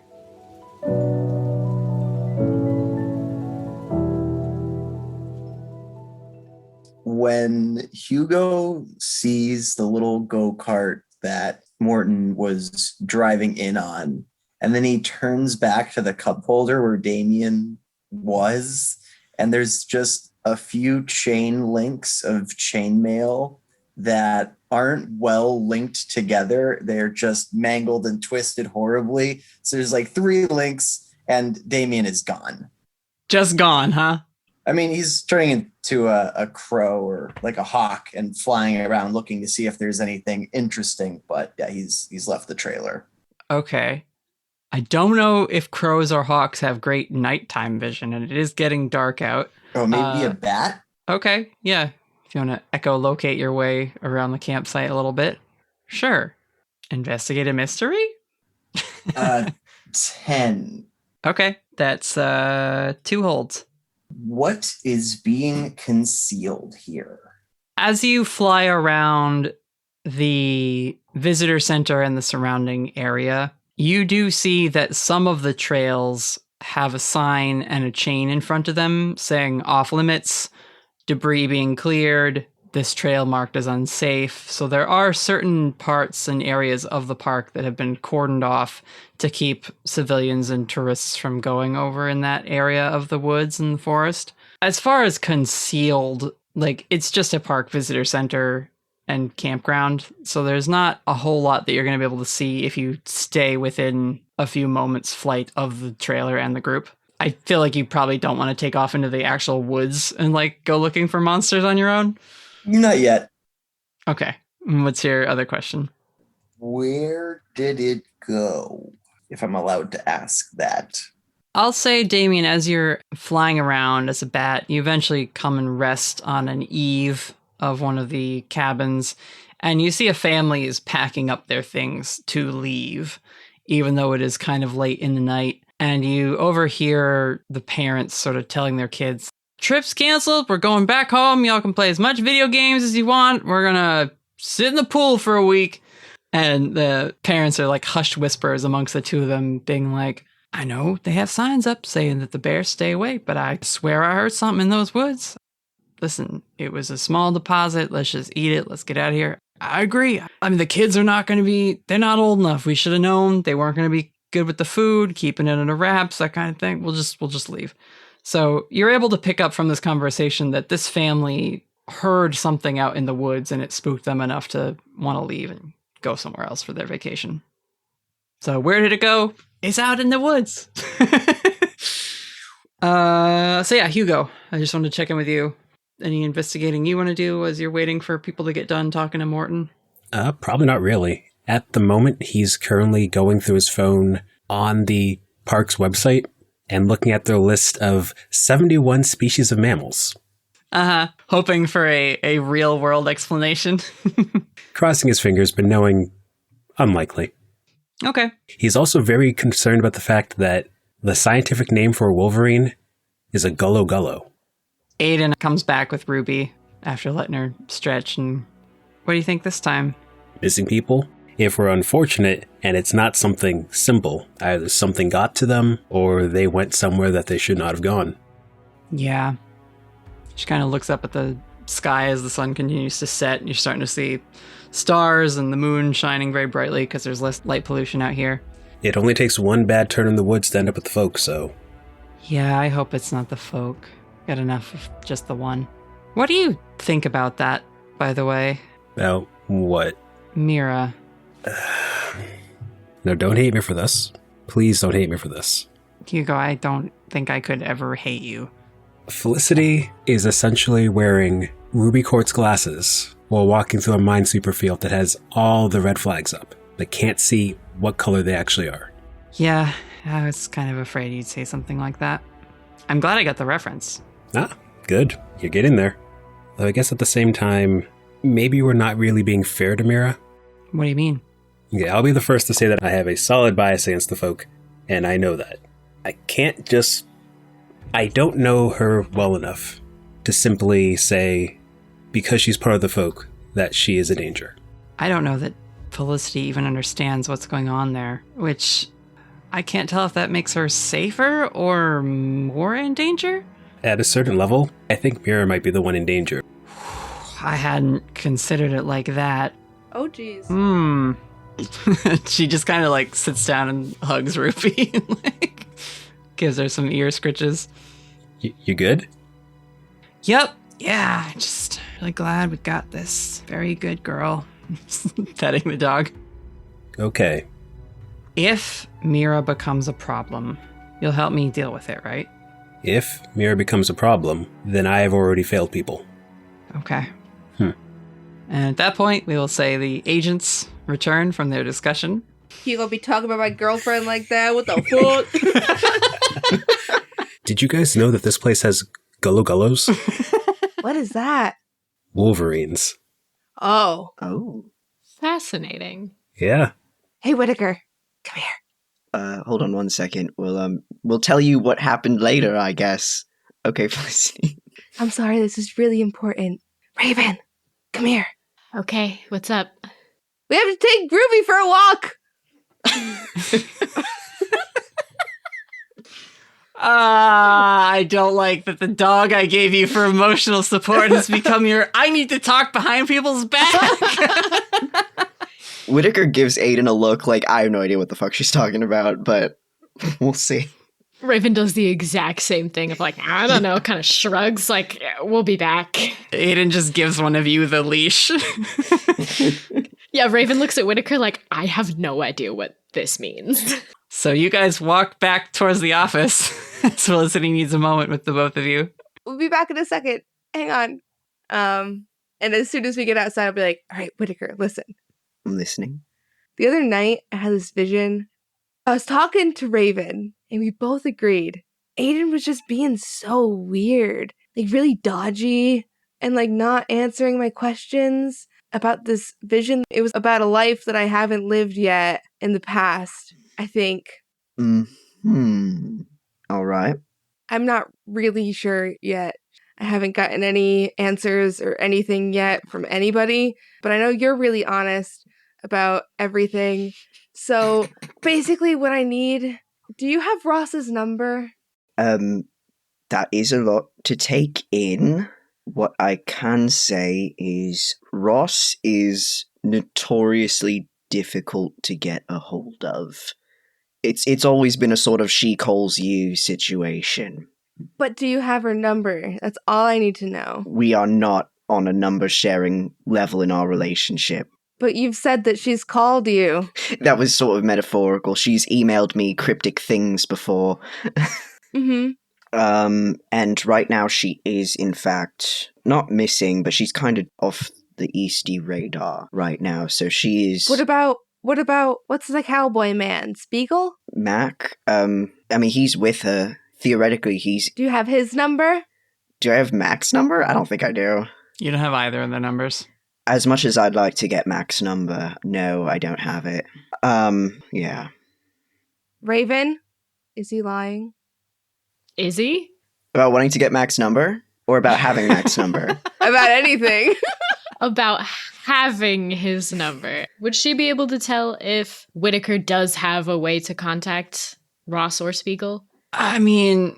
She doesn't necessarily have to out you to Felicity, but she wants to know. Yeah, no, Whittaker doesn't have a way to get in touch with them. They've always been the one to either contact him or just they see each other when they see each other. Mm-hmm. We kind of established when they first showed up that Ross and Spiegel were Whittaker's, like, friends, but we all know kind of where Whittaker was with friends at the agency in the first place, you know. Mm-hmm. You know, aside from, like, Prithi, maybe. Sort of keep everybody at arm's reach. And so, yeah, you probably would have their company email. And that would be it in terms of ways to get directly in contact with them. But again, it's their company email, and how much are you going to say through that channel, especially given your current tentative situation with the agency yourselves. So... Yeah. It's just the standardized first initial last name at Eastie Agency. H.Ross at eastieagency.gov. Most people don't even check them. I'm not sure if this is actually knowledge that I have, but did I have a vision that he was with Ross and Spiegel? Like, did I see them in it? I believe the vision you saw was Whittaker falling through the portal into the open ocean and a boat coming towards him. I think I did try to locate him, though, like while he was away, and I saw the vision of the cave. That's true. Because if I know that he was with them recently. Yeah, that would matter. Yeah. That'll call a lot of things into question, actually. I feel like I remember I saw a vision of Whittaker in the cave with Ross and Spiegel, and Ross was putting her sword into like some crack thing, and... Didn't Felicity have a vision of Ross attacking Whittaker? I definitely think I saw Ross and Spiegel there. I'm like almost positive that I know he was with them recently. Okay. We'll just go with it. We'll go with it. Knowing me, it is reasonable to assume that you did have a vision of Whittaker doing something with Ross in that cave. Yeah. So, Whittaker, I know you were with them recently. Do you know maybe where they are? Because I feel like this is important. In that cave that you were in, that was in a vision I had before. You saw the cave? Oh, yeah. I didn't realize it until kind of recently, but that was a vision that I've had before. Felicity, I don't know where Spiegel and Ross are right now. I don't know how to get in touch with them for you, and I don't think I have the answers you need, as much as I wish I did. Raven's gonna interrupt.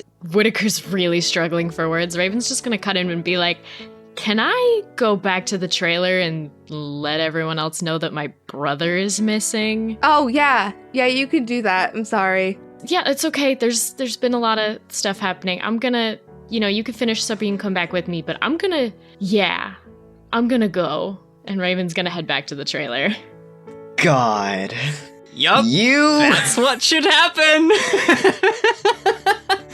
So, Felicity Whittaker, you are left as Raven goes to let your friends know that she has a family member in trouble. And she didn't want to be used as a human lie detector anymore. Do you know something? I don't like lying to you, Felicity, because I know you've always been very honest with me. Yes, there are some things I haven't told you, but I don't think any information I have at the moment is pretty incomplete, and I don't think it would help you. Does it have to do with Ross and Aiden? Yeah, it does. Felicity, Is it too big? Well, for you, I don't think anything's too big anymore. Yeah. Do you think it's worth being so worried about it? Because I've been really worried about it. I don't think you need to worry. Keep talking with Aiden. She's the one who should be telling you this kind of stuff, not me. Okay. I'm sorry, Felicity. I really wish I had a better answer for you. I really do. It's fine. I mean, it's just a walk with the dog, right? It's not anything too important. I'm gonna maybe walk around a little bit more. I'll meet you guys inside. I don't want you walking out here by yourself. It's not the woods. I'll just go around the campsite. I'm not gonna go anywhere. Are you? I promise. Alright. Is your phone turned on? I have my phone. I have Ruby. I'm just gonna walk around the campsite, just for a little bit. I just need a little bit of time. Was it nighttime in your vision when you were running around? No, it wasn't. Fine. Okay. If you're not back in 15 minutes, we're going after you. And I'll pull out my phone and start a timer. 15 minutes. That's all I need.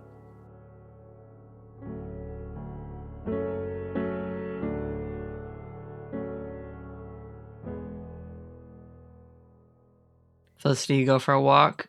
Whittaker, you heavy-hearted head back to the trailer. Raven, you get there first, though. How do you break the news to your three compatriots? Well, first of all, Raven walked very, very slowly. So she doesn't get there much sooner than Whittaker. I think she purposely was hoping they'd finish up and he'd catch up. Do we need another private conversation between Raven and Whittaker? No, not to talk, just like hoping that everyone would catch up and they could all go back to the camper together. But since Felicity is on her walk, she'll catch up later. So yeah, she'll just go back in the camper and sit down. She was taking some notes in her little notebook, all like the information they had. Is everyone just in the camper? I've been envisioning that because you guys have to sleep in there and it's kind of cramped, that like any chance you get to just sort of hang around outside of it, you do. So I was imagining Aiden and Hugo just like sitting out on like the steps or nearby on a bench or something. Oh, that's fair. She'll find them wherever they are then and sit with them. Hey. What'd the ranger have to say? Well, we got a lot of good information. They think there's some kind of creature out in the woods. It's knocking trees down. A couple people have gone missing. One of them is my brother. Oh, Raven, are you okay? It's only been a couple days. He was supposed to check in, and he hasn't yet. He's with another guy who I think is his partner, who's apparently also really, he's like a tracker. He's good in the woods. The head ranger guy he's nervous, but he's not, like he's fine. He just hasn't heard from him yet. So. Well, we'll find him. Yeah. That's our first priority. And second priority is figuring out what's going on in these woods. Apparently some people have felt like they were being chased by it. There's some scrambling in the trees and some growling, but nothing too concrete. Yeah, I took a bunch of notes. Whittaker and Felicity will probably be back soon. They probably remember more than I do at this point. But yeah, that makes sense why I haven't heard back from my brother. I did talk to my parents earlier today, and it seems like they are staying in Autumn Falls for the time being. So at least you don't have to worry about them showing up here like I accidentally told them to do. So Do they know he's missing? I mean, I talked to them this morning and they didn't mention it. That's something they would have told me immediately. Like, my family doesn't keep secrets or anything. That's something they would have told me. So I don't know if the park just hasn't contacted them yet. Maybe there's a certain amount of time they wanted to wait until they knew it was a problem. They're not just going to call an adult's parents because they haven't heard from him in a little bit.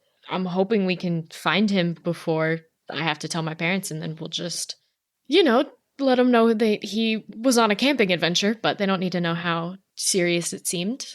Raven's going to sit on the ground.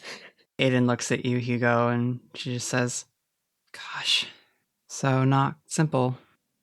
Oh, we're getting up early tomorrow and heading out on the hiking trails. So we should probably be prepared to set out, get a good night's sleep. Yeah, what do you want for food? I can go start making something. Whatever you think is best. All right. Raven's going to stay outside for a bit and just sit. Bat Damien, are you returning? Yes. So Damien returns as a bat, shifts to man form. Whittaker, did we pack the night vision goggles? I was going to do a look around. 1, 2. Where's Felicity? She's not going into the forest. I don't she need just your wanted to walk- excuses. And Damien bats off immediately. Fair enough. Felicity, you're on your walk.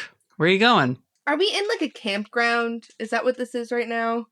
Essentially, you Okay. were parked outside the visitor center, and there are trails and walkways you can go to get to some cabins, some tent platforms, and then Damien, as a bat, was able to fly relatively quickly and find where the trails into the woods start splitting off and having signs for where those are. Okay, if there is some kind of a loop where like all the trailers are parked, she's going to be going around that loop Okay. and just making her way back. As you are about halfway around the loop, you get a vision. Great. Can you roll your premonitions roll? Woo! 10. That gets me, I think it's like a clear vision. You get a detailed vision of something bad that is yet to happen. You take one forward to prevent it coming true. This vision, you get the sense you are in the woods. You are in a clearing that has a large stone, and there is a shape moving around this opening in where the trees sort of give way to sunlight. You see a large serpentine shape rise up. It's backlit, so it's hard to make out exactly what it is, but you see these bright yellowish eyes, slits down the middle of it, just staring at you. You feel like you're frozen in place, and you hear someone yell, "Felicity!" End of the vision. Alright, it's a quick walk back to the camper. Okay. Once I get back there, hey guys, I'm okay. But maybe you do have to worry about me. A little bit. Maybe a little bit. Because I had another vision while I was out on my walk. And I'll tell them exactly the vision that I just had. So yeah, serpent. We're fighting a serpent? Maybe? I mean, with all we know, it could shapeshift and become something else. Because, like, what isn't possible at this point? But yeah, seems like a serpent. It's gonna be trying to get me. So, need y'all to have my back, if that's at all possible. At all possible, yeah, you're not leaving anyone's side for the rest of this trip. Yeah, okay, that I was gonna be a little bit grumpy about that, but that seems fair. I hate to restrict you like that, but I don't want to take any other chances here. Good news, I saw the serpent, and then I heard somebody be like, Felicity! So you guys were nearby, at least.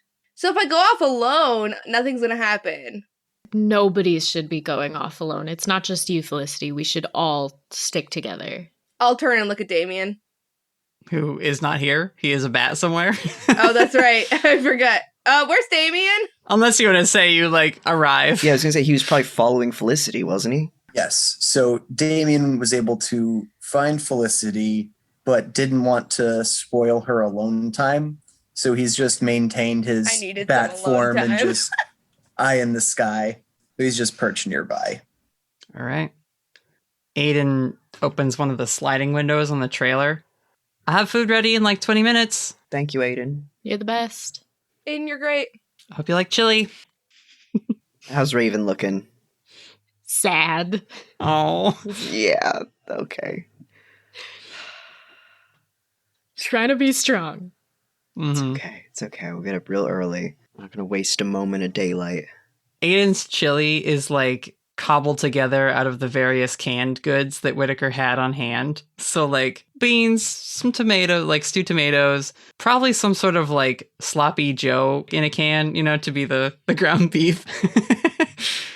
And then like spices, which are easy enough to have on hand. They're not going to go bad in a trailer. And she will just like, there's one of those squeeze bottles of sour cream. So when everyone comes and asks for a bowl, she like takes it out, takes like 2 jalapenos and makes like a little sour cream smile on the bowl and like hands that off to everybody. That's cute. Thank you, Aiden. I think Raven gets just the slightest bit choked up when she sees the little happy face and has to go sit down. I think she like hands you the bowl, sees that it's getting to you a little bit, and she just says, "It's gonna be okay. I know. Everything's it's gonna be fine. Eat up. You'll probably be sleepy afterwards. There's a lot of not so great food in this, but It smells great. Thank you for doing this for us. of course." You guys have chili and head to bed. The next morning, there is a tap, tap, tap on the door of the trailer, and Morton Mulhauser is there in his full ranger kit. He has small hot coffees and a little box of donut holes. All right, Morton, damn. He says, well, I figured serious business, but no reason not to be a good host. So, caffeinate. We will head out as soon as you're ready. Fantastic. That's very kind of you. All right, everyone, let's get going. Raven, do you have the those stakeout cameras we used at the lake? Yeah, of course. All right, get those. Get the maps. I'm trying to think of other spy gear we'd have for this mission in particular. I have the compass! Oh, perfect. Thank you, Miss Starnbrook. Everybody needs a copy of the map. And we all get walkie-talkies because phone service is shit in the forest. Yeah, I can loan you some. You'd be hard-pressed to get much signal out here. Great. Are we thinking a full sweep, sort of spread out, hit different quadrants in pairs, or what's your plan, Mr. Whittaker? I think that's as good a place to start as any. With a missing persons case, it's better to cover as much ground as possible. I'm thinking pair up, spread out, and if we see any areas that look particularly battered, or if there are a lot of reports in the area, then we'll set up some of the cameras to see if we can get a better read on what we're dealing with here. I call Raven! You guys can partner up however you'd like, but I want everyone to make a group check I want to have happen, and you can each describe what it is you do to help facilitate the search for Lark and Jay. We can roll first and then determine what everyone's doing based on the results, or... I hate to break the game again. I hate to do it. Do you? I feel like you enjoy it a little bit. I do enjoy it just a tad. Just a tad. Mm-hmm. But I do have a move called hunches. When something bad is happening, I pretty much know where it is. Oh my god. Yep. So can I roll for that as like my group roll? Sure. Okay. I can't say no, because it is literally on your sheet. You know what, though? Go ahead and roll, Felicity, and save your result. And let's get everyone else's rolls first. Got it. That's fair. Are we rolling straight rolls? I guess tell me what you would like to do to help, and I will let you add whatever bonus seems fair based on what it is you're doing. I'm going to roll for Aiden as well. This is a sharp roll. Yeah. Well, I guess maybe that doesn't work, because then you're like, well, I rolled a fail, but if I get to add this benefit, I can do that. But I think sharp is what I have to roll for hunches. yeah. I feel like sharp would be... Sharp is like investigate a mystery and stuff like that. Sharp is investigate. I was going to maybe let certain magical people add their weird to be like, I magically do this to help. Or like, you know, if someone is like, I want to keep Morton off the trail of the supernatural, I'm going to roll plus charm. Yeah, I feel like it depends on the flavor. So let's do this. Scrap those rolls. You can keep yours, Maddie, because we know what Felicity's going to do regardless. Let's just go around. Whittaker, what is your thing that you're adding to this group effort to begin the search? So yeah, you mentioned taking more off the trail. I think since Whittaker is the most official and also the most mundane, anything he does would look pretty damn normal. So he's going to be with Morton and just going to do a general like hiking trail kind of thing, keeping him away from anything supernatural if he sees it. And while he's doing that, Whittaker's he's gonna have a map and he's gonna be marking any areas where there are like felled trees or something like that, so you can start to triangulate where this thing might be, and like also marking down that's a fresh break in the tree and this is kind of an older one, that sort of thing. And Morton can show you like that was last week. That's new. I haven't seen that tree over since I've been out here last looking for Lark. I'll let you roll plus your cool for this, Whittaker, since you're sort of acting and taking advantage of the fact that you are a cool secret agent here to distract from perhaps your not so cool other secret agents on the team.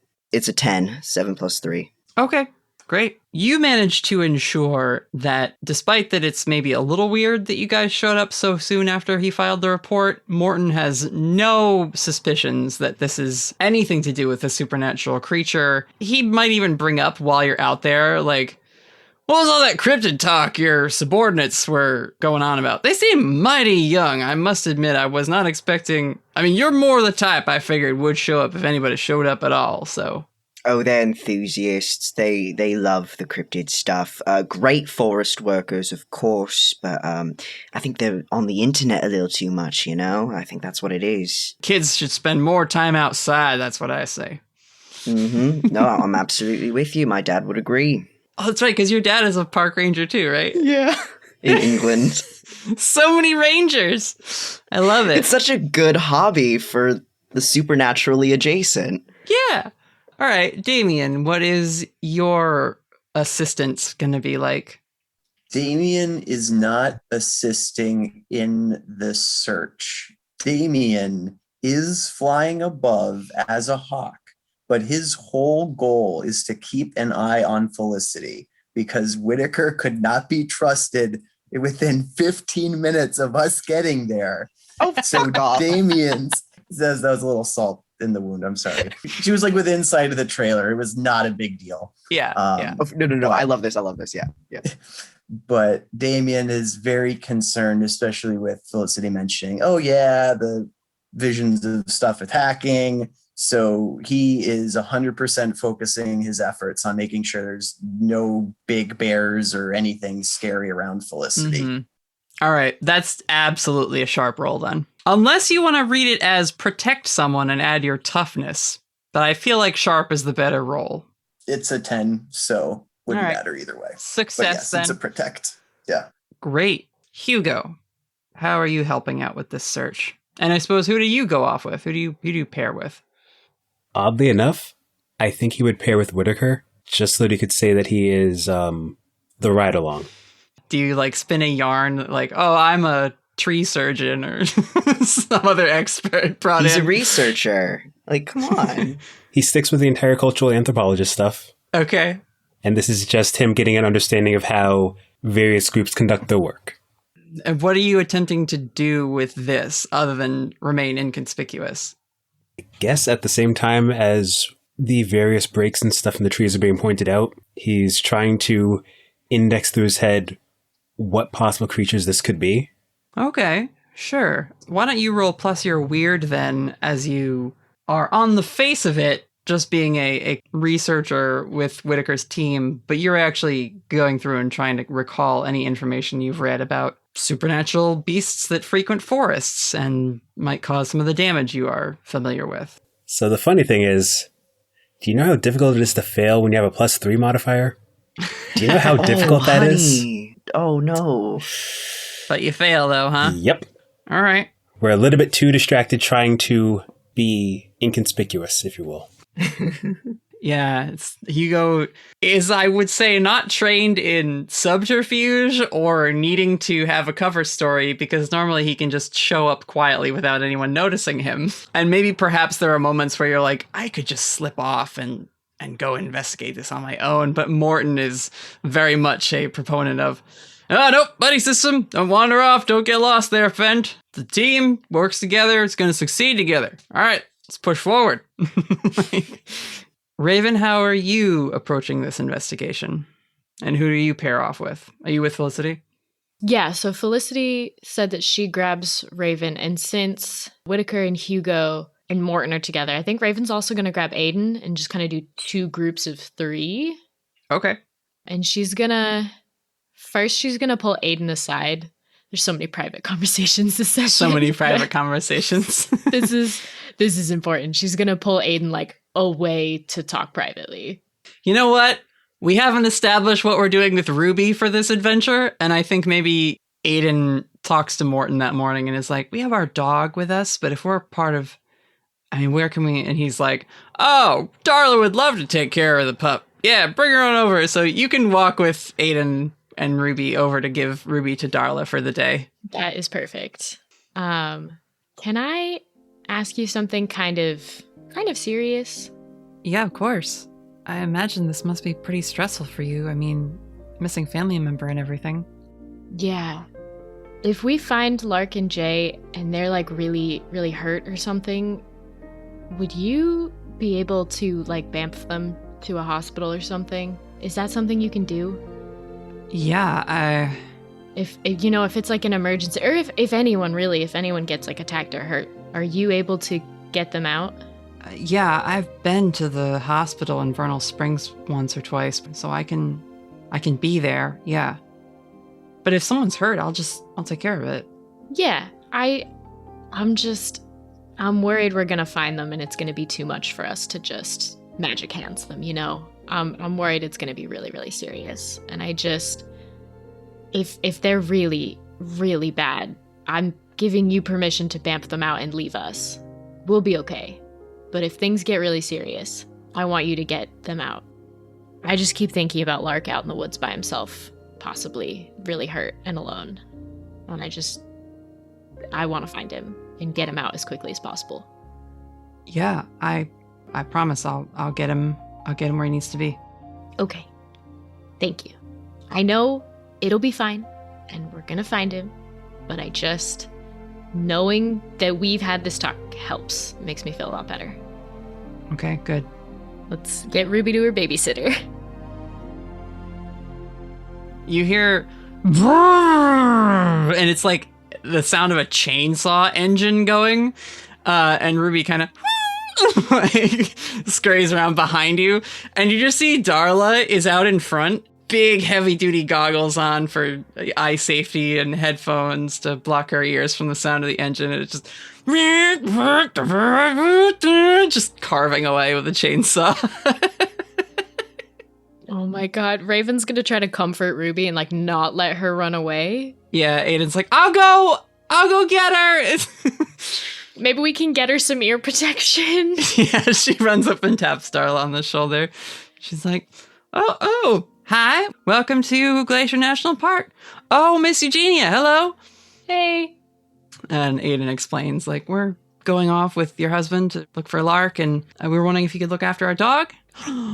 Oh, of course, yeah, let me see her. Oh, what a precious thing. And she, like, turns back at her chainsaw. She's like, guess we won't be dealing with you much the rest of the day. I can tell this one's a little jumpy. That's all right. Plenty other things I can get working on. What do you think? Do you like it? It's supposed to be a badger. You can see, like, a half-formed badger in the wood, like, climbing on a thing. Wow, that's amazing. Yeah, just a hobby. Gotta stay busy up here. Gets too quiet, I think, sometimes. Raven just marvels at the badger. He's got nothing to say. Okay. So yeah, you hand off Ruby and head back. Aiden will, like, offer you her hand as you're walking back if you want it. She'll take it. You feel, not that she is affecting your mood, but you feel that warm golden energy when she activates her soothe ability. Just a little bit to kind of cut your nerves. Mm-hmm.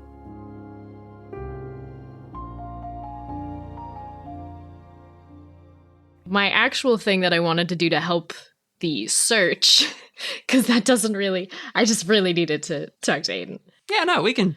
Yeah. So when they are going to get started and actually go out hiking, she wants to talk to Morton and see if Lark had a plan when he set out, if he told anyone exactly where he was supposed to be going, and see if they can focus on where he was heading first.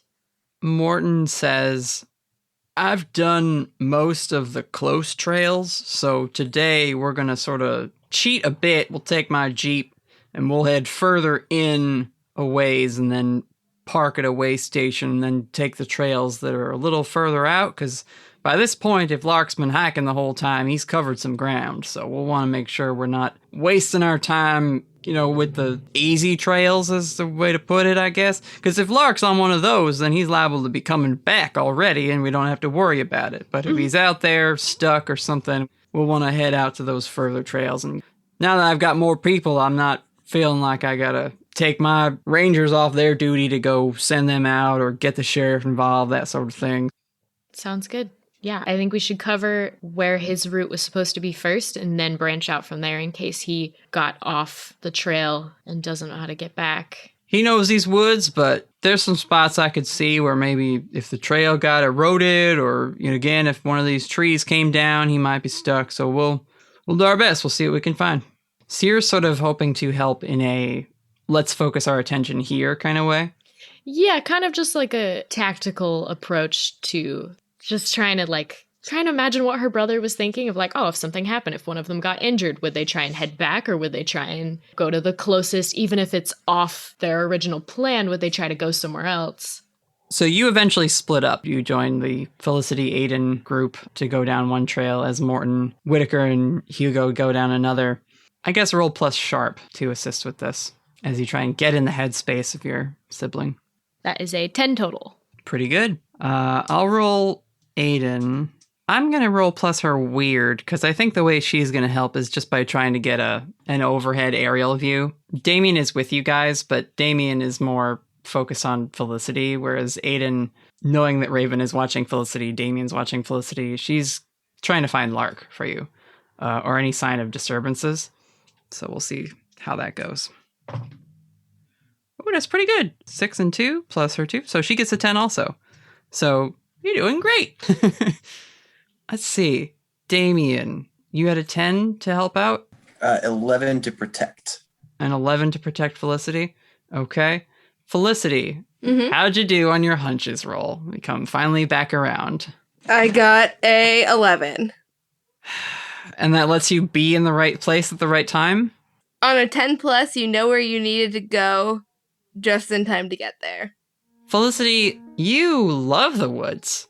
I mean, Yeah. this is where you feel real comfy. Tom and Ghosty are having fun. They're just scampering along the roots and, little mushroom things at the base of tree stumps and flitting along in the air. I feel like I want them to be the ones to know the way to go. Is that okay? Can they? Yeah. Ooh, I like that. And I just Sure. follow them? Hey, you know what? Raven, you got a spirit with you too. Wendy can help. That's right. So if you tell Wendy a description of your brother, they nod and take a few bounding steps forward on the ground, then a couple more up into the air, and then vanish as they are wont to do in a swirl of leaves and little seed pods that flit through the air, since you guys are out there in the middle of spring/summer at this point. I think Tom also flits way far ahead, and Ghosty will run a ways and climb up on a rock or an extended branch, or you guys see some of these fallen trees and just look around, his little bony beaked nose in the air, and then turn around, his ears twitch, and he will scamper back to you, scamper forward again, do the same thing, doing essentially what a dog would do in a hike on the woods, but clearly more aware and searching as you've asked him to help you. I think you hear a crash in the woods. And Whittaker, I'm going to say your group hears it as well, though it's much further off. Aiden comes down through the canopy of the trees and says, I just saw a tree go down up ahead. Let's go. Raven takes off running. You guys all run along. You hear another crash and then a kind of sound like a strange snorting, howling kind of sound. Aiden occasionally will fly up again through the trees, look for where she saw it come down, and then fly back down and direct you. You have to go off trail at this point, and you're now just running through uncleared woods, so it's a little slow going. But Windy actually returns from wherever they flew off ahead and starts trampling the underbrush in front of you so you can have an easier time of running forward. Occasionally they will just pull off a quill and fire it forward, and it makes like a shockwave that knocks some of the grass and taller plants out of the way. Is Morton with us? No. Your group specifically is free to do magic, at least for now, because it's only... okay, yeah, I was wondering if they had caught up yet. Yeah. Morton and Hugo and Whittaker hear a crash. You're following that crash, although maybe you're hearing a different crash. In fact, let's settle that right now. Whittaker, you, Hugo, and Morton are running forward. You guys come upon what seems like a freshly fallen tree. You can see that it has been snapped off a ways up. Like at least 10 feet up in the air is where this tree trunk has been completely snapped, and the tree has fallen and hit a couple of the trees as it's gone down, smaller ones that couldn't bear the weight of it running into them. Morton just like takes off his ranger hat, kind of wipes the sweat off his brow. Well, that's pretty typical of what we've been seeing. There you go. There's your example. Whittaker marks it on the map. And was this a live tree? This one looked to be a live tree, yeah. And it's about the same height as the trees around it, just so we can't... Yeah, okay. And we don't see anything. Do you want to read a bad situation? Yeah, I was going to say, we're just going to climb the tree. Well, there's not a lot of handholds on this tree. Oh, okay. It is a big enough tree such that the branches that you would want to be able to climb have all, at this point, either broken off or they've stretched up with the tree to the canopy. Mm-hmm. And I say canopy, like, this is not a rainforest, but tall enough where all the branches are at the top getting the light, whereas the rest is just trunk down at the lower levels. Sure. Yeah, he's just going to do a quick sweep, do a little outward spiral from the tree, looking around, see if he can see anything. And because I have tactical genius, I can add my cool instead of my sharp to reading a bad situation specifically. So that is a 13, is what Dice Parser has given me. Wow. I don't think that I have that as an advanced move, though, so... It's still 3 questions you get to ask, though. Any dangers I haven't noticed? You hear some footsteps of something moving through the underbrush a little ways ahead of where the tree has fallen. Hugo, cover me. You can kind of hear a hissing, like a little ways ahead. Hugo, stay close. Yeah, I'm gonna slowly approach the sound. What do you tell Morton to do? Mr. Mulhauser, you might want to stay back for a moment. We're just gonna look ahead, see what it is. Might just be a bobcat or something. What's your next question? Next question is, what's my best way in? What route can I take that'll either not make whatever we're heading towards notice me, or at least keep me sort of protected if it does notice me? Us. I imagine Hugo's following me. Hugo, are you following me? Yep. Thank you. Thank you so much. The large tree that has fallen, the leafy branches of it could provide you with some cover to hide behind. So as long as you keep that between you and whatever is up ahead, you'll have cover. However, it might make it harder to look through and see what this thing actually is. Okay. Yeah, we'll stay behind that for now until we get close enough, and then maybe we'll start to peek around it. And we're just gonna be doing that thing where we're like, instead of walking on like the dead leaves, walking on like any like stones or stable logs, just to keep footsteps from making too much noise. Classic LARP forest treading maneuvers. Yeah! Yep. I think I'm gonna save what's my best way out for when we get closest. Okay. For when we get close enough to it. Sure. Hugo, do you want to make a roll right now before we leave this moment? I'm trying to think of what he would actually roll for in this case. You could just say what you want to do, and I'll assign whatever I think fits it best. We're just gonna follow Whittaker's hunches and such. Best judgment. Hugo stays close behind. Morton, I guess, will stay back and come if signaled.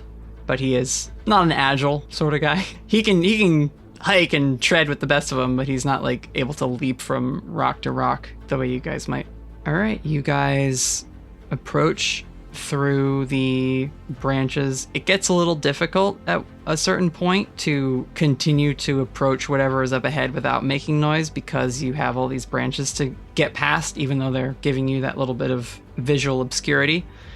Act under pressure, and we'll see how you do. And that'll determine what I reveal or don't reveal next. 10. You do what you set out to do. Whittaker, for a guy pushing 60? Pushing whatever he's pushing. Yeah, we don't know. He's old. You still got that secret agent smoothness. You just step, step, step, get your balance, step, step, step, step, grab a tree very quietly, step, step, step, and Hugo, you're able to follow along easy enough. Yeah, this is a man who's been in the forest before. Maybe been in some stressful situations in forests before. Maybe, yeah. Maybe. Whittaker, what you see moving away, and you only catch a glimpse of it as it moves down a hilly slope, looks to be a very large, four-legged creature with sort of a medium-length bushy tail. It picks its head up and turns briefly for a second, and it is feline in nature. It has a big bony ridge going down the top of its, or like from its brow, and then all the way back its head, and sort of tapers and ends back at where the neck inserts into the skull. The rest of it, however, is furry and has like a bobcat or lynx sort of spotted but gray and brown fur pattern. But it is massive, bigger than any mountain lion you've ever seen. It's 5 feet at the shoulder, maybe 10 feet long from your best guess from this distance. And it kind of shakes its head again, bats at its ear a little bit with one big massive paw, and then continues to lope through the forest and vanish into the underbrush. And that's what you see. Oh shit. Can I get a picture of it before it goes? Or try to, just like...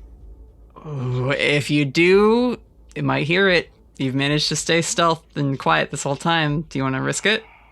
Yeah, I'm gonna risk it. I'm gonna do it. Nothing ever gets done by being smart. Go ahead, act under pressure again. Oh god, I've been rolling so well. Unless you have a playbook feature that you could use in your favor in this moment. Ooh, do I? I don't think I do. You do have Hugo here, and Hugo might be able to help you if things went bad. Yeah, Hugo, if I roll badly, catch me or help me out or something, please. I got you. Oh yeah, it's a fail. How bad is it? Help me out, man. It's a 6. You can do it. You can push me over. It's a 6. So if Hugo helps out, then it'll be a mixed. That's true, but he has to succeed on his help out roll. He does have to succeed on his help out roll. So, Hugo, it's all on you. Hugo? So just checking, what is Whittaker trying to take a picture using? I would think his phone. It's not like he has a DSLR sitting on his neck. Yeah, just because it's on hand. Okay. And it's quiet, so it's not like it doesn't, make the shutter sound or anything. Unless I forgot to turn it off, and that's where the 6 comes from. In order to be like, Whittaker's an idiot, he wouldn't have a loud camera noise and be like, oh, just snap a picture. But I will say that in trying to get a picture before it disappears, you rush a little and you're about to step on a stick or something to like make a noise, or you're on a rock that is loose and it'll disrupt your footing and you'll fall if Hugo doesn't help out and do something in this moment. Well, we got an 11. Oh, so you catch the rock before it starts hurrying down the ledge and knocking off other rocks. So Whittaker, you take a couple quick steps onto a rock to get a quick picture. You get something, but you start to lose your balance as the rock teeters a little, and Hugo, you reach out and grab Whittaker's jacket to pull him back. An 8, however, on Act Under Pressure means I have to give you a hard choice, worse outcome, or a price to pay. So... It's fine. You lose 2 buttons from your suit. Oh, a real tragedy that would be. Mm-hmm. Now you can say it does hear us, and that's where I use my what's the best way out feature to make it out alive. I think the worst outcome is that, yeah, Hugo, you grab Whittaker's jacket and stop him from absolutely falling on his face and tumbling towards this thing, but the rock does get dislodged. and lands. And the creature stops just as it's about to like go through the underbrush. Shit. Slowly turns around, starts scanning, and you can see its feline eyes just gazing up the forest and then suddenly settle on the two of you.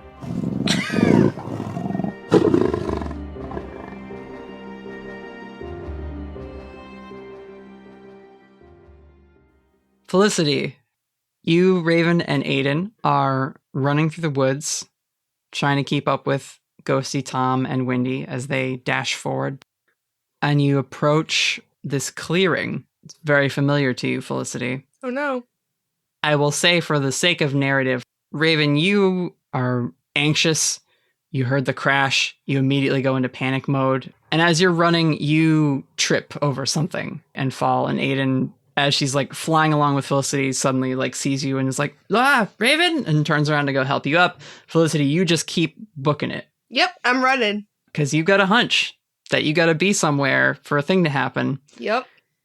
You're running. You get into this clearing as Tom is just flitting around very excitedly. Ghosty and Windy are sort of stopped and sitting next to each other, just looking up into where the trees begin again. And that crash that you hear happens again a little ways off. And again, you hear that sort of like kind of sound. But you also hear from much closer a sort of low guttural exhale. It almost sounds kind of frustrated. You see a dark shape moving through the trees. Ghosty runs over to you and is like pawing at your foot to like pick him up. Windy pulls out a quill and has their string pulled taut to like defend if anything comes out at these woods at you. You see the eyes first. They are these glowing greenish yellow eyes. They give off an inherent light within them, and they are ways off into the shadow of the trees and then quickly slither and move very fast, darting behind trunk and then coming back around and darting behind another. And rising up onto this rock is this serpentine shape. The figure is backlit as it rises up, this big, long, slender neck. You hear Aiden calling out from back in the woods as she's helping Raven catch up. Felicity! And as your eyes adjust to the light, what you see on this rock is some kind of reptilian figure. It's got long, curling horns that jut back from its skull. Sort of a wolf-like, but again, very reptilian muzzle, and these bright, bright eyes staring at you. And it stares at you and says, "What are you doing in the woods? I just want to talk. You're interfering!" Listen, I really just want to talk. And they slowly slither down across the ground, their short legs moving them as they almost float. It's like they're half flying, half levitating as they slither up to you. You can see now that their scaly body has bits that look like bark and moss and other things that would indicate this is a creature of the forest, and clearly a spirit, not a beast or an animal. Yeah. So when I notice that, I'll say, "Listen, I'm someone who talks to the spirits. I'm a connection between the spirits and this world, and I just want to know what's going on here. What's happening? What's the problem? I don't want to hurt you. I know you probably are here for a reason, and I just want to know that." This incident does not concern you, human. There is already a chosen one dealing with the problem. A chosen one? Who is the chosen one? And Raven, as you stumble out into the woodsy clearing and you see Felicity talking to this forest dragon, and you hear a voice, "Jay, knock it off!" And your brother, Lark, comes out of the forest, sees Felicity, and is like, "Oh, crap." And he's like running his hand through his hair. His ranger uniform is mussed and sweaty and dirty, like he's been through hell out here. He's missing his ranger hat even. His walkie-talkie is like clipped to the belt, but you can see it's been smashed and broken. Hey. He is like, "Listen, dude, we talked about this. You can't just show up when the hikers are..." They were interfering! We almost had it! I know, but I'm not interfering. I talk to spirits. It's okay. And Lark just, his hands like drop to his sides. And he's like, Raven? Lark? What are you doing out here? Oh shit, is this your brother? We're looking for you. We thought you were missing. She's gonna run up and like hug him, like jump on him. You embrace Lark. He's shocked, but hugs you back just as tightly. What? So, he like doesn't know how to like talk about what is going down right now. She's gonna like pull back and look at him and like make sure he's not injured or anything. The internship, Mom and Dad told you about it. I work with these people that help when there's missing person cases, and we were in the area and they said that you were missing. Raven, I feel like he knows. It doesn't matter. We were looking for you. Where have you been? Wendy is up on your shoulder, Raven, and just now like sniffing at Lark. She's just gonna half pet Wendy, but half pull them back of like, not now. Mm-hmm. Where have you been? The forest dragon swirls backwards and lands on the rock, but as it lands with this shine of gold and green pollen lights and lightning bug energy, and it's almost like it's getting sucked into something as its body slithers and then vanishes, and what's left behind is the silhouette of a golden figure standing there, those same yellow-green eyes staring out, and as the light fades, you see a, like, oddly attractive looking guy with moppy brown hair that has, like, a little green stripe in it. And he's wearing, like, simple clothes that seem to be pretty roughed up and just stands there on the rock with his arms folded. She's gonna gesture to Wendy on her shoulder and be like, this is Wendy, my spirit friend. I think we have a lot to catch up on, you and I. Jay just calls out to Lark. Lark!